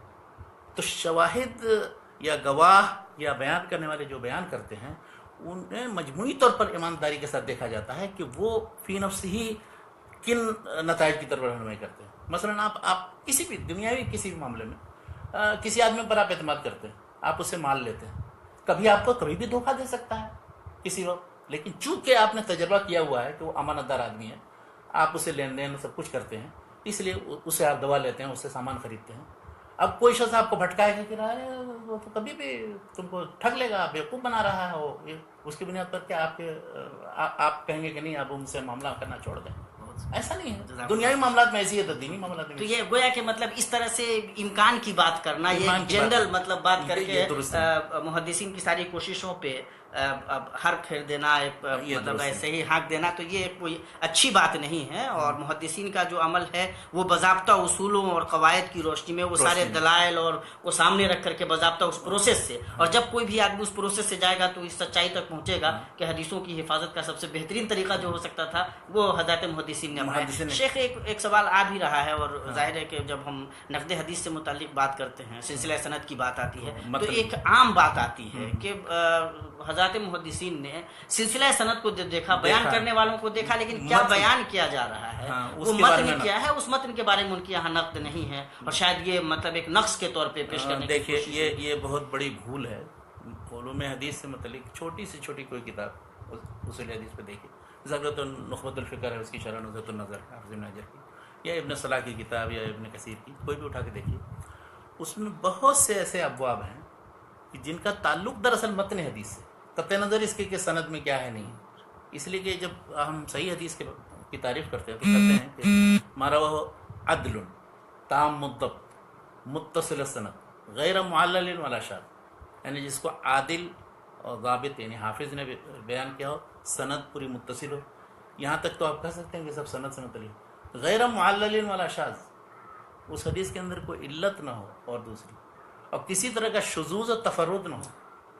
تو اب اس کا تعلق سند و متن دونوں سے، یقین یہ نہیں ہے کہ صرف متن سے تعلق ہے. اور اس کی بہت سی مثالیں موجود ہیں، بلکہ متن کی تنقید کا سلسلہ بھی صحابہ کرام کے زمانے سے شروع ہو گیا. صحابہ کرام میں حضرت ام المومنین عائشہ رضی اللہ عنہ نے بہت سے صحابہ کرام جو بیان کرتے تھے حدیثیں، ان پر استدراک اسی انداز کا کیا. یعنی وہ یہ نہیں کہتے تھے کہ وہ جھوٹے ہیں اور حدیث گڑھ رہے ہیں، لیکن ان کو وہم ہو سکتا ہے انہوں نے یہ حدیث جو بیان کی ہے کس سیاق میں بیان کی، کب کیسے اللہ کے رسول نے سنا تھا، مطلق انداز میں ایسے بیان کریں. تو انہوں نے حضرت ابو ہریرہ پر، مثلا ابن عمر رضی اللہ عنہ پر، اور حضرت عمر پر، اور دوسرے بہت سے لوگوں پر انہوں نے ان کے بیان کردہ حدیثوں پر متنی تنقید جس کو کہتے ہیں وہ کی. تو متنی تنقید تو بہت ہی عریق ہے، یعنی یہ کہا جا سکتا ہے کہ صحابہ کرام کے زمانے میں اس کا سلسلہ سے پہلے کی سلسلے سند سے پہلے کی چیز ہے جو بیان کی جاتی ہے. چنانچہ اچھا، لیکن یہ بھی ہے اس کے ساتھ ساتھ یہ بھی سمجھنا چاہیے، یہ نہیں ہے کہ حضرت عائشہ رضی اللہ عنہا نے جن صحابہ کرام پر جس اسلوب میں جن حدیثوں پر تنقید کی، اس سے مطلب اگر پڑھنا ہو تو 2-3 کتابیں ہیں بہت معروف کتابیں. اس موضوع پر سب سے پہلے جو کتاب لکھی گئی جزء فی استدراک ام المومنین عائشہ علی الصحابہ، یہ ابو منصور عبد المحسن بن علی الشیعی کی 489 میں وفات ہے. 489 ہاں 489. اسی کی بنیاد پر پھر اور مزید حدیثوں کا اضافہ کر کے زرکشی جن کی وفات 794 میں ہوئی ہے، انہوں نے الاجابہ لایراد مستدرکۃ عائشہ علی الصحابہ، وہ الاجابہ لایراد مستدرکۃ عائشہ علی الصحابہ. تیسری ایک کتاب علامہ سیوطی کی لکھی ہوئی ہے، 911 میں ان کی وفات ہے، انہوں نے عین الاصابہ ایراد مستدرکۃ عائشہ علی الصحابہ. تو یہ 3 کتابیں بہت مشہور اس موضوع پر، اور اس 3 کتاب کو لے کر کے وہ منکرین حدیث یا تشکیک کا جو پہلو اختیار کرتے ہیں، جس میں بہت لے اڑتے ہیں کہ دیکھیے حضرت عائشہ نے تو بہت سی حدیثوں کو انہوں نے کہا تھا قابل اعتماد ہی نہیں تھی. تو لیکن حقیقت کیا ہے، اولاً تو اس میں جتنے استدراکات ہیں ان میں سے اکثر ثابت ہی نہیں، محدثین کے نزدیک ان کا ثبوت ہی نہیں. ان لوگوں نے صرف جمع کر دیا تھا، یعنی جہاں جہاں جس جگہ جس سند سے جیسا ملا ہے وہ انہوں نے اکٹھا کر دیا. یعنی مشکل سے 10 یا 15 جو ہیں جو استدراک ثابت ہیں، جو بخاری مسلم وغیرہ میں دوسری مشہور کتاب موجود ہیں. ثانیاً جو استدراکات حضرت عائشہ نے صحابہ کرام پر کیے ہیں، مثلا حضرت ابو ہریرہ پر اور دوسرے لوگوں پر، ان استدراکات میں یہ کوئی ضروری نہیں کہ حضرت عائشہ کا موقف درست ہو، وہی راجح ہو، بلکہ اگر مجموعی طور پر سارے صحابہ کرام نے کوئی چیز بیان کی ہے تو اب یہ دیکھنا چاہیے کہ حضرت عائشہ جو چیز بیان کر رہے ہیں اور یہ بیان کر رہے ہیں، ان دونوں کے درمیان کسی طرح کی توفیق تطبیق ہو سکتی ہے کہ نہیں. اسی لیے شاید حضرت ابو ہریرہ رضی اللہ تعالیٰ عنہ نے تو کہا بھی تھا نا کہ آپ لوگوں کو تو بننے سنورنے سے فرصت ہی رہتی تھی اور ہم تو رسول پاک صلی اللہ علیہ وسلم کے ساتھ لگے رہتے تھے. تو میں یہ کہنا چاہتا ہوں کہ نقد حدیث کے میں جو متن حدیث کی تنقید کے سلسلے وہ صحابہ کرام کے زمانے سے شروع ہوا ہے، اور بعد کے زمانے تک، یعنی امام ابن قیم کی ایک بہت مشہور کتاب ہے المنار المنیف فی صحیح الضعیف، انہوں نے ایسے اصول و کلیات بیان کیے جن سے کہ ایسی علامتیں ضعیف و موضوع حدیثوں کی علامتیں ہوتی ہیں، ان ابواب میں اگر حدیثیں منقول ہوں گے وہ سب موضوع ہیں. مثلا عقل کی فضیلت میں کوئی حدیث صحیح ثابت نہیں، خضر کی زندگی سے متعلق کوئی حدیث صحیح ثابت نہیں. اسی طرح سے اب مثلا بیگن کی فضیلت میں البادین جان لما وکیل لو، کوئی حدیث صحیح ثابت نہیں، یہ سب ملحدین اور زنادقہ نے منسوخ کیا. تو اس طرح کے بہت سے ابواب ہیں جن کے بارے میں انہوں نے بیان کیا ہے کہ المنار المنیف پہ باضابطہ ڈیٹیل موجود ہے کہ ان موضوعات اور ابواب میں حدیثیں دراصل سب موضوع ہیں. مثالیں بھی دی ہیں ماشاء اللہ انہوں نے. یعنی اس میں ہمیں چھان بین کرنے کی ضرورت ہی نہیں. بہت سی تو بے اصل ہوں گی، یعنی جس کی سرے سے سند ہی نہیں ہوگی، اور کچھ مثلا بہت سی حدیثیں ایسی ہیں جو مختلف علاقوں یا ملکوں کی فضیلت میں، زبانوں کی فضیلت میں، نسل کی فضیلت میں، یہ چیزیں بالکل ہی غلط. یا مثلا بعض حدیثیں ایسی ہیں کہ بالکل مطلب اس کے الفاظ ایسے ہیں، رقیق الفاظ ہیں جو بتا دیتے ہیں کہ رسول اللہ صلی اللہ علیہ وسلم سے ثابت مقدس سے نہیں نکل سکتے. بس مثلا ایک حدیث ہے بیان کی جاتی ہے النظر الی الوجه الحسن عبادہ.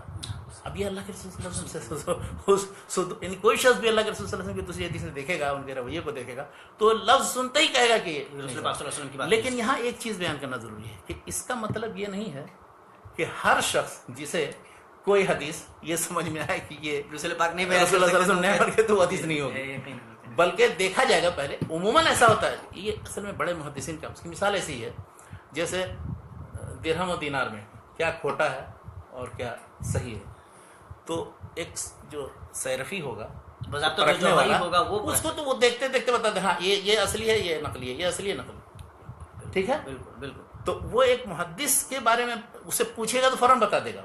اب اگر اس سے سبب پوچھیں گے، علت پوچھیں گے کہ کیوں ایسا ہے، تو وہ آپ کو پھر وہ وجوہات اسباب، لیکن یہ نہیں کہ ہم ان وجوہات اسباب کو سمجھے بغیر یا ساری حدیث پر نظر رکھے بغیر ہم کسی کو صحیح اور ضعیف اس طرح سے ہم بنا دیں. تو شیخ وہ ہے کہ بے انتہا غیر معقول بات ہے یہ کہ وہ حضرات محدثین نے نقد حدیث میں متن حدیث کی نقد سے کام نہیں لیا. صحابہ کرام رضوان اللہ تعالی کے زمانے سے سلسلہ جاری ہے، تابعین کے زمانے میں. اور بلکہ اس پر اور تھوڑا میں اضافہ کروں یہ کہ یہ جو معلق علت اور شذوذ کی جو بحث ہے اس میں سے اکثر کا تعلق متن سے متن میں یہ اختلاف، متن میں کمی، ذاتی اضطراب وغیرہ یعنی مثلا کہا جاتا ہے کہ اس کی سند صحیح ہے. یعنی دیکھیے تین طرح کے اطلاقات، حدیث صحیح، اسنادہ صحیح، رجالہ ثقات. تو اسنادہ صحیح اور رجالہ ثقات کہنے سے یعنی اس کی سند صحیح ہے اور وہ رجال اس کے ثقات کہنے سے حدیث صحیح ہونا نہیں لازم آتا ہے. گریٹ.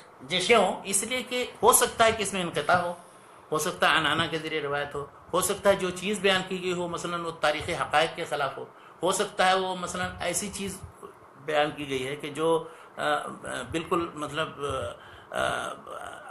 عقل کے خلاف، عقل یعنی کامن سینس کے خلاف ہے، یعنی ایسی چیز ہو ہی نہیں سکتی ہے ہی نہیں. اب اس کی مثالوں میں بہت سی چیزیں ہم بیان کر سکتے ہیں، لیکن مختصر میں یہ کہ وہ یہ دیکھتے ہیں کہ متن کسی بھی طرح سے اس کے اندر نکارت تو نہیں ہے، یعنی اس میں مثلا کوئی اس کے الفاظ ایسے ہیں یا اس کے مثلا ایک چیز کے بارے میں اتنی فضیلت بیان کی گئی، یا مثلا ہر سورہ کی فضیلت میں جو حدیثیں بیان کی جاتی ہیں وہ سب صحیح نہیں، گڑھا ہے لوگوں نے، بلکہ پتہ ہے کہ کس نے گڑھا ہے. تو اب جس نے سورہ بقرہ پڑھی تو یہ فضیلت، جس نے سورہ وہ پڑھی یہ فضیلت، سے ہر سورہ کے بارے میں فضیلت ثابت نہیں ہے کچھ حدیثوں پر. لیکن وہ ابی ابن کعب کی ایک لمبی حدیث بنا دی ہے ابو عیسیٰ نوح ابن مریم نے کہ انہوں نے سب سورہ فاتحہ سے لے کر کے سورہ ناس تک ہر آیت کی فضیلت میں بیان کی. یا مثلا کہ کبھی حس کے خلاف ہو، مثلا تجربے کے خلاف. اب وہ ایک شخص وہ ہریسہ بیچتے تھے، ہریسہ کہتے ہیں وہ ایک طرح کا سمجھیے کہ شوربہ جو گوشت اور اس کے ساتھ بنایا جاتا ہے. تو اب وہ بیچنے والا رہا ہوگا تو الحریسۃ تشد الظہر رسول اللہ صلی اللہ علیہ وسلم کی طرف حدیث کر کے منسوخ کر دی. کوئی شخص دال بیچنے والا تھا، اس نے کہا قدس العدس علی لسان 70 نبی، کہ دال جو ہے 70 نبیوں کی زبانی اس کی فضیلت ثابت. تو اب یہ واضح چیز ہے کہ وہ دال بیچنے والا کوئی کھانا بیچنے والا تھا، اس نے یہ گڑھی ہے. یا مثلا بہت معروف اور مشہور حدیثیں ایسی ہیں کہ جس میں یعنی اللہ کے رسول صلی اللہ علیہ وسلم سے اس کا ثبوت مطلب ممکن نہیں. مثلا کسی خاص نام کی فضیلت، مثلا محمد اور احمد نام رکھنے سے فضیلت سے مطلب ایک عالم ہے محدث ابن بکیر، انہوں نے فضائل التسمیہ بأحمد و محمد، وہ ایک حدیث کی اس کی صحیح نہیں، سب موضوع ہیں بلکہ. تو اس طرح کے پورے ابواب ہیں کہ جو یعنی اس میں آپ متن دیکھیں گے تو خود پتہ چل جائے گا. اور بس تھوڑی ممارست کے بعد اور مشہور جو بخاری مسلم و مشہور حدیث کی کتابیں دیکھیں گے. جب نقد حدیث پہ بات آتی ہے تو محدثین کے بارے میں اشتغال بالحدیث نبوی کا وہ جو ایک لفظ استعمال کرتے ہاں ہیں ہاں، جیسے یعنی وہ اسی میں جیتے تھے حدیث کے ہی میں جیتے، بلکہ آخر میں ہم نے شیخ البانی وغیرہ کو دیکھا، ان کے بارے میں یہ آتا ہے کہ 24 گھنٹے میں سے 18 گھنٹہ وہ حدیث کی تحقیق و مراجعہ اور کتابوں کو چیک کریں، ان کی زندگی ہی وہی تھی، تو ظاہر ہے وہ زیادہ بہتر تو فیصلے لے اب سکتے. اسی طرح سے محدثین ہوتے تھے، زندگی بھر جمع کرتے رہتے تھے، پھر تنقید تحقیق کرتے رہتے تھے، پھر چھان پھٹک کر کے جمع کرتے تھے حدیث کی کتابوں میں. ایک سوال آ رہا ہے شیخ کہ رسول پاک صلی اللہ تعالیٰ علیہ وسلم، حضرت ابوبکر اور حضرت عمر رضی اللہ تعالیٰ عنہ تھے تو اللہ کے نبی صلی اللہ علیہ وسلم اپنے زانوں کھول کے بیٹھے ہوئے تھے، اور حضرت عثمان رضی اللہ تعالیٰ عنہ آئے تو آپ نے اپنے زانوں وہ کر لیے، اور آپ نے فرمایا لا استحی ممن تستحی من الملائکہ. تو کہہ رہے ہیں کہ رسول پاک صلی اللہ علیہ وسلم اپنے زانوں کھول کر کے بیٹھے ہوئے ہیں، تو بڑی عجیب بات ہے. کہاں مطلب دیکھیے امام بخاری کی اگر صحیح بخاری آپ پڑھیں گے جی تو اس میں انہوں نے فخذ کے کھولنے کی روایت اسی لیے درج کی ہے، یہ اسی سے کہ یہ عورت میں شامل نہیں ہے، یعنی سطر میں شامل نہیں ہے. اس حدیث کو اسی لیے پیش ہی کیا انہوں نے. تو جو حدیثیں الفخذ و عورہ بیان کی جاتی ہیں ان میں سے کوئی صحیح نہیں. گریٹ. تو یہ تو بالکل عکس نتیجہ نکلا. آپ اس کو یعنی تعجب سے دیکھ رہے ہیں کہ نہیں یہ سطر میں کے خلاف ہے، اس لیے کہ ہمارے اپنے تصور میں ہے کہ وہ سطر کے خلاف ہے، تو ایسا کیسے ہوگا کہ اللہ کا. لیکن ایک دوسری چیز ہوتی ہے حیا اور شرم. حیا اور شرم میں ممکن ہے کہ کوئی شخص زیادہ ہو کوئی شخص کم ہو، ٹھیک ہے، اور حیا کو من الایمان کہا گیا. تو کسی کے اندر بے حیائی اگر ہے تو وہ ایمانداری میں پختہ نہیں ہے، بلکہ اس کے اندر ایمان گویا کہا جائے گا کہ ایمان کا ایک بہت بڑا جز ہے. اسی لیے کہیں ایک حدیث میں آتا ہے کہ کوئی شخص اگر حیا کرے تو ایک شخص اس کو روک رہا تھا کہ اتنا شرم کرنے کی کیا ضرورت ہے، اتنا نہیں شرم کیا جاتا ہے. اس نے کہا نہیں چھوڑ دو اس کو، مت شرم سے الحیا، یعنی یہ اچھی چیز ہے، اچھی صفت ہے، کوئی بری صفت ہوتی تو تو اب حضرت ابوبکر، عمر، عثمان، علی چاروں کی 4 صفتیں الگ الگ ممتاز. حضرت ابوبکر جو تھے بہت ہی مطلب رونے لگتے تھے، ان پر اثر بہت زیادہ ہوتا، رقیق القلب آدمی تھے. اسی طرح سے اسی لیے جب امام نماز کراتے تھے تو رونے لگتے تھے، نماز پڑھتے تھے. حضرت عمر جو بہت سخت تھے مزاج میں. حضرت عثمان جو تھے مالدار تھے، سخاوت ہر وقت اس کے کام آئے، اور حیا ان کے اندر تھی بہت زیادہ، یعنی کچھ کرتے بھی تھے تو اس کو بہت زیادہ مطلب اس کو ظاہر نہیں کرتے تھے. تو انہوں نے یہ دیکھا کہ وہ دونوں تو ہمارے ساتھ ہی روزانہ آتے تھے، یعنی دونوں ہی ان کے سمجھیے کہ سسر ہیں، ابوبکر اور عمر، دونوں کی بیٹیاں ان کے گھر میں. لیکن حضرت عثمان جو ہے داماد ہیں، 2 بیٹیاں اللہ کے رسول صلی اللہ علیہ وسلم، ایک بیٹی اس کے بعد پھر دوسری بیٹی. تو اب داماد سے آدمی تھوڑا محتاط ہوتا ہے نا ذرا سا، یعنی اس کی مثال ایسے جیسے کوئی بیٹی ہے آپ کی، آتی جاتی بات چیت کرتی، اب وہ بیٹی کے ساتھ کوئی شوہر بھی آ جائے تو آپ اسی حالت میں رہیں گے جس حالت میں. تو یہی فرق ہے اور کچھ نہیں، اور کوئی بات نہیں. اس میں کوئی دین کا مسئلہ نہیں ہے کہ وہ، لیکن اس سے ہی امام بخاری نے یہ ثابت کیا کہ فخذ لیسا اور تو یہ ماں بین السرۃ یہ جو وہ حدیث صحیح نہیں، کوئی حدیث صحیح نہیں. شیخ تو یہ سلسلہ ہم لوگ تھوڑا آگے بڑھاتے ہیں، نقد حدیث سے متعلق الحمدللہ ہم لوگوں کی گفتگو چل رہی ہے. شیخ تو یہ باضابطہ جب علم رجال اور جرح و تعدیل باضابطہ علم بنتا ہے، کون سے اس فن کے تو پھر اتنا لمبا سلسلہ ہے کہ اس میں بہت سے لوگ ہیں، اور میں چاہوں گا شیخ کہ وہ سلسلہ شروع سے لے کر کے آخر تک لاویں، علامہ البانی رحمۃ اللہ علیہ تک، اور علامہ البانی رحمۃ اللہ علیہ سے متعلق جو کام ہے اس سلسلے میں تھوڑی بہت روشنی پڑ جائے. محدثین نے جو یہ علم جرح و تعدیل کہی ہے، یا تاریخ ہے، یا رجال، علم اسماء رجال، طبقات، یہ مختلف جہتیں ہیں ان کے کاموں کی. مقصد ان سب سے یہ ہے کہ اسانید کے اندر جو رجال آتے ہیں ان کے بارے میں چھان بین کرنا کہ وہ کیسے. اس سلسلے میں جو سب سے بڑی اور مستند، اور بلکہ اس کے بارے میں کہا جاتا تھا، اسحاق بن راویہ کہتے تھے کہ یہ جادو ہے. امام بخاری رحمۃ اللہ علیہ کی تاریخ الکبیر الحمدللہ ابھی بھی موجود ہے. تو وہ بنیادی کتاب ہے کہ جس میں انہوں نے اپنے زمانے تک جتنے رجال تھے، کسی سے بھی کوئی بھی چیز مروی آتا ہے کہ مرفوع حدیث ہو یا موقوف ہو، ان سب کے بارے میں مختصر طور پر جرح و تعدیل کر کے بیان کر دیا. اور بہت ہی دقیق انداز میں ان کی باتوں کو پورے طور پر وہی شخص سمجھ سکتا ہے کہ جو اس کی ساری روایتوں کو جانتا ہے اور محدثین کے کلام کو سمجھتا ہے. بعد میں پھر ابن ابی حاتم رحمۃ اللہ علیہ، جن کی وفات 327 میں ہوئی، انہوں نے اپنے والد ابو حاتم الرازی اور اپنے استاد ابو زرع رازی سے سن کر کے الجرح و تعدیل کے نام سے، اس کا مقدمہ بہت زبردست ہے. اس مقدمے میں انہوں نے شعبہ، سفیان ثوری، یحییٰ بن سعید القطان، الجرح و تعدیل کے مقدمہ کو پڑھنا چاہیے. ہاں پڑھنا چاہیے، پوری ایک جلد اس پر ہے. اس کے بعد جن لوگوں نے کام کیا تو اس میں 2 طرح کی کتابیں، کچھ تو خلط ملط جیسے یہ دونوں کتابیں، صحیح ضعیف، ثقہ روات بھی ہیں، ضعیف بھی روات ہیں. دوسرے کچھ ایسے بھی ہیں کہ جن میں صرف ضعیف روایتوں کو، ضعیف راویوں کو جمع کیا، وضع، کذاب، یہ ضعیف تو اس میں 3 کتابیں بہت مشہور ہیں جو اصول یا بنیادی کتابوں میں سے. ایک ہے عقیلی کی الضعفاء الکبیر، دوسری ابن حبان کی المجروحین کے نام سے وہ کتاب چھپی ہے، اور تیسری ایک کتاب ہے الکامل فی ضعفاء الرجال ابن عدی کی. تو یہ 365 میں ابن عدی کی وفات ہوتی ہے. یعنی اس وقت تک سارے رجال جو ضعیف تھے، جن پر کسی بھی نوعیت کا کلام ہو، چاہے صحیح طریقے سے یا غلط طریقے سے، وہ سب کا استقصاء کے ساتھ انہوں نے ذکر کر دیا. یعنی اب آپ کسی بھی شخص کے بارے میں آپ ڈھونڈنا چاہیں گے جس پر ادنا نوعیت کا بھی کلام ہو، تو ان کتابوں کے اندر مل جائے گا. اس کے مقابلے میں کچھ لوگوں نے ثقہ راویوں کو جمع کیا، جیسے عجلی، انہوں نے ان کی ثقات موجود ہے. ابن شاہین کی کتاب ثقات ہے، اور خود اسی ابن حبان کی کتاب ثقات ہے. انہوں نے اس کو طبقے پر مرتب کیا، صحابہ، پھر تابعین، پھر تبع تابعین، پھر اتباع و تبع تابعین، اس طرح سے ان کی کتاب. یہ سب کتابیں جو چھپی ہوئی ہیں وہ میں بتا رہا ہوں. پھر یہ سلسلہ اور دراز ہوتا ہے. اس کے بعد لوگوں نے کیا کیا کہ جو کتابیں متداول ہوئیں پڑھنے پڑھانے میں، خاص طور پر کتب ستہ، بخاری، مسلم، ابو داؤد، ترمذی، نسائی، ابن ماجہ، ان کے رجال پر، تاکہ ان کو پڑھنے پڑھانے کے وقت میں جن رجال کا ذکر آتا ہے. اس میں سب سے پہلی جو کتاب لکھی ہے عبد الغنی مقدسی نے، الکمال فی اسماء الرجال کے نام، سن 600 میں ان کی وفات ہوئی. اسی کتاب میں اضافہ کر کے اور کافی سارے جرح و تعدیل کے اقوال جمع کر کے، اور جو نام چھوٹ گئے تھے ان سب کو اکٹھا کر کے، مزی نے، علامہ مزی، جن کی وفات 742 میں ہوئی ہے، انہوں نے تہذیب الکمال کے نام سے لکھی، جو بڑی کتاب تھی. اسی کو پھر 1 ثلث کم کر، یعنی مختصر کر کے اور جرح و تعدیل کے اقوال بڑھا کر کے تہذیب التہذیب کے نام سے حافظ ابن حجر نے، اور وہی تقریباً مرجع و ماخذ ہے تقریباً کتب ستہ کے. اب اسی کو پھر مختصر کر کے انہوں نے تقریب التہذیب کے نام سے ایک مختصر انہوں نے کیا. صرف اس میں حکم ہے کہ آخری قول کیا ہے. اس لیے کہ کوئی شخص تہذیب التہذیب یا تہذیب الکمال وغیرہ میں پڑھے گا تو حیران آ جائے گا، پتہ نہیں ثقہ ہے ضعیف ہے، جیسے آپ نے سوال کیا تھا. تو اس میں آخری حکم کیا ہوتا ہے. اچھا، اسی طرح سے علامہ ذہبی نے جو کتاب لکھی ہے اس میں ثقہ ضعیف سب بھی ہیں، جیسے تذہیب و تہذیب الکمال کے نام سے کتاب لکھی انہوں نے، اور اس کا اختصار خضرجی نے کیا، خلاصہ تو تہذیب تہذیب الکمال.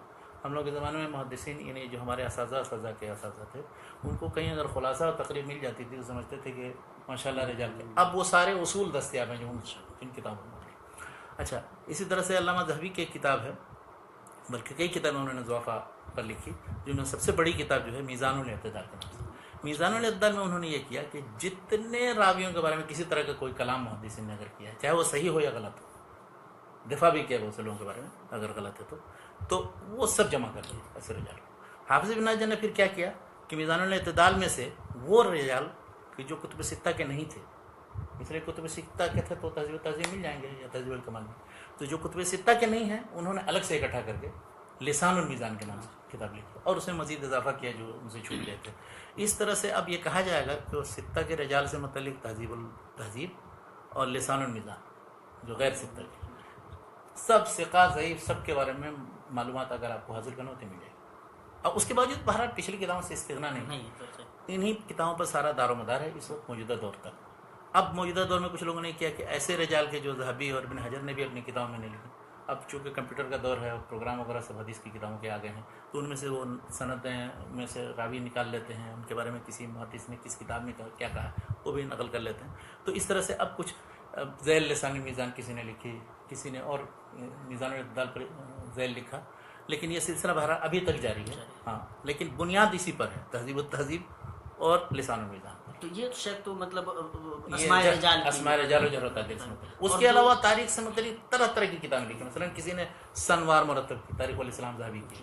کسی نے مشاہیر کے بارے میں لکھا، مثلا سیر اعلام نبلا، اس میں ثقہ ضعیف جو بھی ہوں لیکن ان کے بارے میں تفصیلی خدمت. کسی نے یہ کیا کہ طبقات پر مرتب کیا، کتاب الطبقات. طبقات کا مطلب یہ ہوتا ہے جیسے ابن سعد کی کتاب طبقات، وہ ابتدائی کتابوں میں سے انہوں نے کہ پورے دنیا میں ان کے زمانے، ان کی وفات 230 ہجری میں ہوئی ہے. جی 230 ہجری میں انہوں نے شروع کیا یہاں سے مدینہ سے، اور اندلس تک مختلف علاقوں میں جتنے لوگ تھے اور سب کو طبقے میں تقسیم. ایک طبقے کا مطلب یہ ہوتا ہے کہ ایک مجموعہ ایسے لوگوں کا 30 35 40 سال تک تقریباً کہ جو ہم عمر ہیں اور ایک زمانے میں رہے ہیں، اور وہ پھر ان کو ایک صدی کے اندر تقریباً 3 طبقہ بنتا ہے، اوسطاً آپ سمجھ 3 طبقہ بنتا ہے. ایک صدی کو 3 طبقہ. ہاں، تو وہ ایک طبقے میں، پھر دوسرے طبقے میں کون تھے، پھر یعنی صحابہ، پھر تابعین، پھر تبع تابعین، اس کے بعد ان سے نقل کرنے والے یہاں تک اپنے زمانے تک پہنچا. ہر علاقے کو مدینہ سے شروع کیا اور اندلس پر ختم کیا. اس طرح سے اسی طرح امام مسلم کی ایک چھوٹی سی کتاب ہے کتاب الطبقات. طبقات کے نام سے، اور خلیفہ بن خیاط. تو شیخ تو یہ تو اسماء رجال کی اسماء کتاب ہے، رجال. تاریخ مطلب ٹھیک، آگے ٹھیک. یہ جو اصول انہوں نے بنائے ان اصولوں سے متعلق کون سی اچھا، کتاب ہے؟ اصول اور قواعد جو یعنی جس کو آپ اصول حدیث کہتے ہیں. جی شیخ مسئلہ اصول حدیث میں جو ابتدائی یا قدیم کتاب ہے جہاں تک پہنچی ہے وہ ہے المحدث الفاصل رامہ ہرمزی کی، 360 میں ان کی وفات ہوئی. پھر اس کے بعد ایک امام حاکم کی 405 میں ان کی وفات ہوئی، ان کی کتاب ہے معرفت علوم الحدیث کے نام سے، وہ ابھی بھی چھپی ہوئی موجود. پھر جو کتاب ہے وہ خطیب بغدادی کی الکفایہ فی علوم الروایت کے نام سے، اور خطیب بغدادی نے اور ہر فن پر تقریباً بہت سی کتابیں لکھی ہیں، اور اس کا سلسلہ مطلب اس سے بعد میں جتنے لوگ آئے خطیب بغدادی سے استفادہ کرتے ہیں. خطیب بغدادی کے بعد جو مشہور نام ہے، ویسے تو ہیں بہت سے دوسرے لوگ بھی، اس میں ابن صلاح جن کی 643 میں وفات ہوئی. تو انہوں نے جو علوم الحدیث کے نام سے کتاب لکھی جو مقدمہ ابن صلاح کے نام سے مشہور ہے. پھر اس کے بعد میں پھر اسی کو لوگوں نے نظم کیا، اس پر شرح لکھی، اس پر اسی طرح کو فرق کیا. بعد میں جن لوگوں نے اور متون لکھے جس میں حافظ ابن حجر نخبۃ الفکر ایک چھوٹا سا متن ہے، اسی کی شرح خود ہی کی نزہۃ النظر کے نام سے، سارے مدارس میں داخل. تو اگر کوئی شخص نزہۃ النظر یا مثلا علامہ ابن کثیر کی اختصار علوم الحدیث جس کی شرح الباعث الحدیث ہے علامہ احمد شاکر کی، یہ کوئی ٹھیک سے پڑھ لے، ابن صلاح کی کتاب پڑھ لے، اور اس کے بعد پھر لیکن اس کے ساتھ ساتھ ممارست بھی ہو، یعنی رجال وغیرہ سے متعلق بھی واقفیت ہو. اور پھر ایسی ممارست ہو، یہ نہیں کہ بس وہ تقریب التہذیب اٹھایا اور اس کو ضعیف کر دیا. اس لیے کہ کبھی کبھی ایسا ہوتا ہے کہ محدثین دراصل سب سندوں کو جمع کرنے کے بعد انفراد تو مثلا اس میں فلاں راوی ہے، فلاں راوی ہے، فلاں راوی ضعیف بھی ہے، لیکن مجموعی طور پر پھر وہ حدیث حسن ہو جاتا ہے. یہ طریقہ بھی معلوم کرنے کی ضرورت ہے کہ کب حدیث جو ہے حسن لغیری ہو جائے گی، کب نہیں ہوگی. اب مثلا اب کچھ لوگ یہ سمجھتے ہیں ضعیف پلس ضعیف پلس ضعیف، تو اس کی کوئی ترقی نہیں ہوتی ہے، مطلب اس میں حسن نہیں بنتا. لیکن یہ بات اصولی طور پر غلط ہے. اس لیے کہ ہم ترمذی کی کتاب اٹھائیے اگر جامع ترمذی، تو اس میں دیکھیے بہت سی حدیثوں کو انہوں نے حسن اسی بنیاد پر کہا ہے کہ، لیکن اس میں شرط ہے، شرط یہ ہے کہ ضعف شدید نہ ہو. اگر بہت زیادہ وضع کذاب آدمی ہے تو 50 سنت سے بھی آئے گا تو اس کے کوئی اعتبار نہیں. لیکن اگر کوئی وہم ہے، غلطی ہوتی ہے، تو اب اس سے یہ امکان ہوتا ہے کہ دوسرے نے بیان کیا، پھر تیسرے نے بیان کیا، وہ بھی اسی طرح کا ہے، تو غلطی منجبر ہو جاتی ہے. جیسے آپ کسی ایسے آدمی سے کہ جو بہت زیادہ قابلیت مند ہے، کوئی بات سنتے، پھر دوسرے سے سنتے، پھر تیسرے سے سنتے، تو آپ کو اطمینان ہو جاتا ہے کہ ہاں یہ بات صحیح. لیکن ایک ہی جھوٹے سے اگر آپ سنیں گے تو وہ تو مجھے پتہ نہیں یہ جھوٹ بول رہا ہے کہ سچ بول رہا ہے، اس پر اعتماد نہیں کریں گے. تو اس طرح سے یہ اصول حدیث کی کتاب ہے. موجودہ دور میں بھی بہت سی کتابیں لکھی گئیں. موجودہ دور میں ہوا یہ ہے کہ جرح و تعدیل سے متعلق، علوم حدیث سے متعلق، اصول حدیث پر، اور پھر کتب حدیث جتنی مدفون تھیں جو لائبریری میں جمع تھی، ان سب کی اشاعت اور تدوین کی وجہ سے الحمدللہ سب کے لیے آسان ہو گیا کہ ہر کتاب خود ہم دیکھیں، استفادہ کریں. تو اب جب ہر کتاب میں ہر طرح کے رتبہ یابس ہیں، ان کو چھان بین کرنے کی مزید ضرورت ہے. اسی لیے سب کتابیں جو ہیں کہتے ہیں تحقیق کر کے چھپتی ہے. تحقیق یعنی ایڈٹ کر کے کہ اس میں ہر حدیث اور سند اور متن کے بارے میں یہ بتایا جاتا ہے کہ وہ کہاں ہے اولاً حدیث، اور صحیح ہے یا نہیں صحیح. تو اس سلسلے میں جو 3 آدمی کی کوششوں کا ذکر کیا جائے مختصراً، یہ کہ علامہ احمد شاکر محترم مالکی، انہوں نے مسند احمد پر، صحیح ابن حبان پر، جامع ترمذی پر اور بہت سی کتابوں پر کام کیا انہوں نے. تو ان کا کام جو ہے بہت ہی، یعنی سمجھیے کہ موجودہ دور میں عرب ممالک میں سب سے پہلے انہوں نے حرکت، اس سے پہلے برصغیر میں ہوا ہے کام، وہ انشاءاللہ کسی نشست میں کبھی بیان کریں گے انشاءاللہ. لیکن علامہ احمد شاکر نے دروازہ کھولا یہاں عرب ممالک میں. اس کے بعد پھر یعنی موجودہ دور کی بات بتاؤں، ورنہ حافظ ابن حجر کے بعد سے سمجھیے کہ سلسلہ تقریباً بند ہو گیا تھا، موقوف ہو گیا تھا. پھر آئے علامہ محمد ناصر الدین البانی. تو شیخ البانی رحمۃ اللہ نے یہ کیا کہ تقریباً انہوں نے اپنی زندگی کا مشن یہ بنایا کہ صحیح حدیثوں کو ضعیف حدیثوں سے چھانٹ کے الگ کرنا. اس کے لیے سلسلہ حدیث صحیحہ، سلسلہ حدیث ضعیفہ کی سب جلدیں ہیں. اس کے علاوہ ارواء الغلیل ہے، اور بہت سی کتابیں ہیں، 100 سے زیادہ کتابیں ہیں. کسی میں تعلیق ہے، کسی میں مستقل ہے، کسی ایک حدیث پر بھی مطالعہ ہے وغیرہ وغیرہ. یعنی خود انہوں نے تتبع کر کے ساری حدیثوں کی چھان بین کر کے، اور انہوں نے شہرت اس لیے پائی بھی اور زیادہ کہ انہوں نے صرف مطبوعہ کتابوں پر اکتفا نہیں کی، بلکہ ظاہریہ لائبریری جو سارے نادر قلمی نسخوں کے لیے مشہور ہے دمشق میں، جس میں پرانے محدثین کی سب چیزیں موجود ہیں، ابھی تک موجود ہیں، تو اس کے جتنے غیر مطبوعہ ذخیرہ تھا، اس میں سے بھی حدیثیں ایک ایک نکال کر کے ایک ورق پر لکھ کر کے انہوں نے اس کی 40 جلدیں بنائی تھی. ہر جلد میں 400 حدیث، 16,000 تو صرف یہ حدیثیں جو سند و متن کے ساتھ حوالے کے ساتھ کس جز میں ہے، کس ورق میں، اور الف یعنی اس کے اس طرف ہے یا بی میں ہے. تو اس لیے ان کو زیادہ شہرت. عام طور پر جو محدثین علماء ہیں جنہوں نے کام کیا، ان کو یہ سارے مخطوطات دیکھنے کا موقع نہیں ملا تھا، تو انہوں نے اچھا خاصا وقت اس میں صرف کیا. تیسرے ایک عالم جو انہی کے مکتب فکر سے وابستہ ہیں اور ان کے ساتھ کام بھی کیا انہوں نے، وہ علامہ شعیب الارناؤط تھے. سب مرحوم ہو چکے، اللہ تعالیٰ مغفرت کرے ان کی۔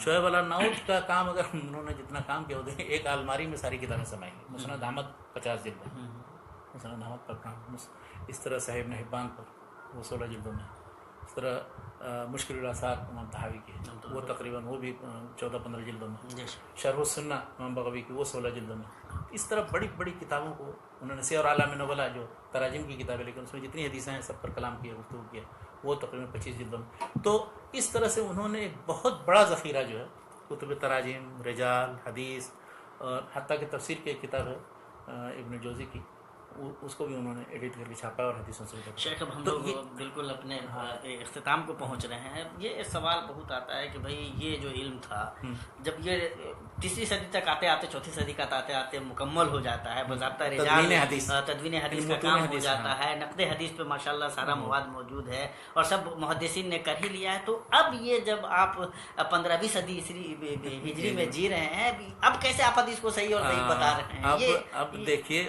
اصول وہی ہے، یہ پست ہمتی کی بات ہے۔ اور ایک زمانے میں یہ جو کہا گیا جیسے اجتہاد کا دروازہ فقہ کے بعد میں بند کر دیا لوگوں نے کہ خامخواہ فکری انارکی پھیلے گی، تو 1-2-4 مذہب بنا لیا، اس کے اتباع کر رہے ہیں۔ اسی طرح سے حدیث کے بعد میں علامہ ابن صلاح جو 7ویں صدی کے تھے، 643 میں وفات ہوئے، انہوں نے یہ مقدمے میں کہا کہ نہیں، وہ ہر شخص کو نہیں چاہیے، تصحیح تذیف کا کام اب جو ہے وہ بند ہو گیا، محدثین نے جو کیا وہ کیا۔ لیکن جتنے لوگ اس کے بعد آئے ہیں، علامہ عراقی ہوئے، حافظ ابن حجر ہوئے، سیوطی ہوئے، سخاوی ہو، اور جن لوگوں نے بھی اصول حدیث کی کتاب، سب لوگوں نے اس پر تنقید کیا، یہ کون سی بات ہوئی؟ چنانچہ ان کے زمانے میں خود علامہ منذری جن کی وفات 656 میں ہوئی، اسی طرح سے علامہ نووی جن کی وفات 676 میں ہوئی، اس کے بعد ابن دقیق العید 702 میں وفات ہوئی ان کی۔ اس طرح سے 8ویں صدی میں بہت سے محدثین ہیں، ذہبی ہیں اور غزالی ہیں، ابن تیمیہ پورا مکتبہ فکر ان کا ہے، علامہ ابن کثیر تک، اس کے بعد پھر علامہ ذیلی ہیں، حنفی تھے، نصب الرائے کے نام سے جو کتاب تخریج میں۔ تو مطلب یہ کہ پھر کسی نے بھی یہ بات نہیں مانی، ہر ایک نے یہ کیا کہ جو اصول محدثین نے بنا دیے، جن رجال کے بارے میں جو حکم لگایا ہے ان کی مزید تحقیق آپ کر سکتے ہیں، ان حدیثوں کے حکم سے متعلق مزید استدراک آپ کر سکتے ہیں، ہر ایک دوسرے پر تعاقب کرنے کا۔ تو علم حدیث ایک زندہ علم ہے، وہ مردہ علم نہیں کہ وہ جیسے ہے بس اس کو آنکھ بند کر کے مان لیں۔ ہاں، لیکن یہ کہ جس کے اندر یہ صلاحیت ہو وہ اس میدان میں جس کے اندر صلاحیت نہیں ہے، جو پتہ ہی نہیں اس کو، تو وہ تو جائے گا کہ 2 محدث کا دیکھے گا کہ احمد شاکر نے ایسا کہا اور علامہ البانی نے ایسا کہا، یا امام بخاری نے ایسا کہا اور امام احمد بن حنبل نے ایسا کہا، تو وہ ٹکراؤ والی بات کو۔ تو اس طرح کے لوگ بہت سے ہیں ایسے جو مغرضین ہیں، جن کو کہا جاتا ہے کہ جن کی نیت درست نہیں ہے۔ نیت پہلے درست کیجئے، پھر انشاءاللہ، اور اللہ تعالیٰ کے پاس پکڑ کا احساس پیدا ہو کہ ہم جو کوئی چیز ابھی پھیلائیں گے تو ما یلفظ من قول الا لدیہ رقیب عتید، یہ کرامن کاتبین لکھ رہے ہیں، اور اس سے متعلق ہمیں پوچھا جائے تو اس کے بعد خود ہی زبان بند ہو جائے گی، گونگے ہو جائیں گے۔ پھر اس کے بعد کوئی بات ایسی نہیں کہیں گے، نہ محدث کے بارے میں، نہ کسی راوی کے بارے میں، نہ حدیث کے بارے میں، رسول اللہ صلی اللہ علیہ وسلم کے حدیث سے متعلق۔ تو آدمی کو ڈرنا چاہیے کہ یہ دین ہے، دین میں کسی طرح کی اپنی کوئی ایسی بات کہنا کہ جو دین میں سے نہیں ہے، اور ہم جانتے بوجھتے ہوئے یہ شرارت کر رہے ہیں، تو اللہ تعالیٰ کے پاس مسئولیت کا احساس ہونا چاہیے۔ جزاکم اللہ خیر شیخ، ہم لوگوں کا وقت بھی ختم ہو رہا ہے۔ ایک بہت اچھا سوال آیا تھا جب ہم لوگ تدوین حدیث سے متعلق جب گفتگو کر رہے تھے، تو اس میں بہت باوقار عالم دین کی طرف سے ایک سوال آیا کہ مسند الامام حنیفہ رحمۃ اللہ علیہ کی کیا حیثیت ہے، اس سلسلے میں کیا تحقیق؟ دیکھیے، امام حنیفہ رحمۃ اللہ علیہ کی مسانید بہت سے لوگوں نے مرتب کی ہیں۔ تو مسانید کا مطلب یہ ہے کہ امام حنیفہ رحمۃ اللہ علیہ نے جتنی حدیثیں بیان کی ہیں ان کو اکٹھا کیا جائے، ان کا مطالعہ کیا جائے، ان کو جمع کیا جائے۔ اب ظاہر ہے جب وہ محدثین کا طریقہ ہے کہ سند کے ساتھ ہی بیان ہونی چاہیے، تو اکثر لوگوں نے، جن لوگوں نے مسند کے نام سے کتابیں مرتب کی ہیں، وہ یا تو 3ری، 4تھی، 5ویں صدی ہجری میں، یا ان کے بعد کے لوگ۔ سب سے زیادہ جو قابل اعتماد مجموعہ ہے امام حنیفہ رحمۃ اللہ علیہ کے بیان کردہ حدیثوں کا، وہ امام ابو یوسف اور امام محمد بن حسن۔ امام یوسف کی وفات 182 میں ہوئی ہے، اور امام محمد بن حسن کی 189 میں، اور ان دونوں کی بہت سی کتابیں چھپ گئی ہیں۔ تو سب سے مستند کہ امام حنیفہ نے یہ حدیثیں بیان کی ہیں وہ وہی ہیں جو ان دونوں کی کتابوں میں، امام یوسف رحمۃ اللہ، اس لیے کہ 2ری صدی ہجری میں خود اپنے شیخ سے سن کر کے یہ چیزیں بنا۔ لیکن جن لوگوں نے 4تھی صدی ہجری میں، یا 5ویں صدی ہجری میں، یا 6ٹھی صدی میں، 7ویں صدی ہجری میں مجموعے مرتب کیے ہیں، ان کو جو امام حنیفہ کی حدیثیں بتا دی ہیں، تو اس میں سب سے پہلا تو سوال یہ پیدا ہوتا ہے کہ جس نے مرتب کیا ہے اس سے امام حنیفہ تک وہ سلسلہ ثابت بھی ہے کہ نہیں۔ اس سے قطع نظر کہ امام حنیفہ نے وہ حدیث جو بیان کی ہے تو وہ کیسی ہے یا نہیں، وہ تو دوسرے مرحلے کی بات. جی شیخ. تو جب بھی کوئی حدیث، جیسے مثال کے طور پر ایک ہیں حارثی بہت مشہور، انہوں نے مسند امام حنیفہ کے نام سے، اب وہ چھپ گئی 340 ہجری میں ان کی وفات ہوئی. ٹھیک ہے، تو اب وہ ظاہر ہے 340 میں ان کی وفات ہوئی، 200 سال کے بعد ہے امام حنیفہ کی وفات 185 ہجری. تو یہ جو 200 سال کے عرصے میں ظاہر ہے کم سے کم سند میں 5 یا 6 آدمی، 4 آدمی، 6 آدمی ہیں. اب مسند چھپی ہوئی ہے اور ہمارے دوست ایک ہیں لطیف الرحمان قاسمی صاحب، انہوں نے ایڈٹ کیا. ان کو یا پورے جتنے بھی اس مسند یا حدیث پر اعتماد کرنا چاہتے ہیں، ان کے لیے ضروری یہ ہے کہ ان کے شیخ سے لے کر کے امام حنیفہ تک وہ سلسلہ پورا سند متصل ہونا چاہیے. ہر راوی کا ترجمہ والا ہونا چاہیے. ڈھونڈتے رہیں کہیں بہت سے لوگوں کا ترجمہ ہی نہیں ملتا، سب مجہول ہیں، معروف ہی نہیں ہے، پتہ ہی نہیں چلتا ہے کون ہے کیا. تو گویا کہ یہ 2 مرحلہ ہے. پہلے تو امام حنیفہ تک اس کا ثبوت دیجیے کہ ہاں امام حنیفہ رحمۃ اللہ علیہ تک یہ ثابت ہے کہ نہیں، اور پھر امام حنیفہ رحمۃ اللہ علیہ وہ تو پھر دوسرا مسئلہ ہے. امام حنیفہ کے نے جو بیان کی حدیثیں ایسی ہیں جیسے امام شافعی نے بیان کیے ہیں، امام مالک نے بیان کیے ہیں، پھر ان پر وہی سب قواعد لاگو ہوں گے جو سند میں اتصال ہے نہیں ہے وغیرہ وغیرہ. لیکن امام حنیفہ کی بیان کردہ حدیثیں ہیں کہ نہیں، یہ اصل مسئلہ ہے. اچھا میں آپ کو بتاؤں ایک دلچسپ بات، 340 میں ان کی وفات ہوئی حارثی کی، جو سب سے مستند مجموعہ، اسی مجموعے کو مرتب کیا بعد میں لوگوں نے حسکفی نے جو مسند امام حنیفہ کے نام سے، وہ حسکفی 654 میں وفات ہوئی 7ویں صدی میں. تو اور اسی طرح سے ابن خسرو نے، وہ بھی 7ویں صدی کے ایک آدمی ہیں، اور دوسرے لوگوں نے مرتب کیے. یا ابو نعیم نے ایک مسند مرتب کی 430 میں ان کی وفات ہوئی. تو وہ سب جو بیان کریں گے اپنے سے لے کر کے حنیفہ تک سند دیں گے نا، بغیر سند کتنے دیں گے. اب میں موازنہ کے طور پر مختصر ایک بات کہنا چاہتا ہوں کہ حارثی 340 میں وفات ہوئی، انہوں نے اتنی حدیثیں امام صاحب کی طرف منقول مسند بیان کی. انہی کے زمانے میں مصر میں بہت بڑے محدث ثقہ عالم وہ تھے علامہ طحاوی، 321 ہجری میں وفات ہوئی، انہی کے معاصر. وہ تھوڑی سی حدیث، ان کی ساری حدیث کی کتابوں میں سے سب حدیثیں نکالیں جس میں حنیفہ کے طریقے سے بیان کی ہوں، چند حدیثیں تھوڑی سی ملیں گی. یہ فرق کیوں ہے؟ ان کو تو اتنی حدیثیں مل گئی، وہ بھی حنفی تھے، یہ بھی حنفی تھے، اسی زمانے میں یہ بھی تھے، اسی زمانے میں یہ بھی تھے، بلکہ یہ قلب عالم اسلامی تھے، مصر میں تھے یہ طحاوی. ہاں طحاوی مصر میں تھے. تو ان کو تو وہ حدیثیں سب نہیں ملی، ان کو کہاں سے مل گئی؟ وجہ اس کی یہ ہے کہ طحاوی جانتے تھے کہ اس طرح کی یہ سب حدیثیں جو ہمارے صاحب کی طرف منسوب ہے سب صحیح نہیں ہے. ان کی طرف منسوب کرنے کے لیے بھی سلسلے سند درست ہونا چاہیے. اب دوسرا مرحلہ یہ ہے کہ خود جو جمع کرنے والا ہے وہ آدمی کیسا ہے. تو اب حارثی کے بارے میں آپ دیکھیں میزان الابدال میں کیا ہے، بہت سخت کلام. عبداللہ بن محمد الحارثی، ان کو الاستاذ کا لقب ہے، لیکن ہے کہ ان کو متہم بالکذب لوگوں نے کہا ہے. ان کی کتاب کا کیا اعتبار ہے؟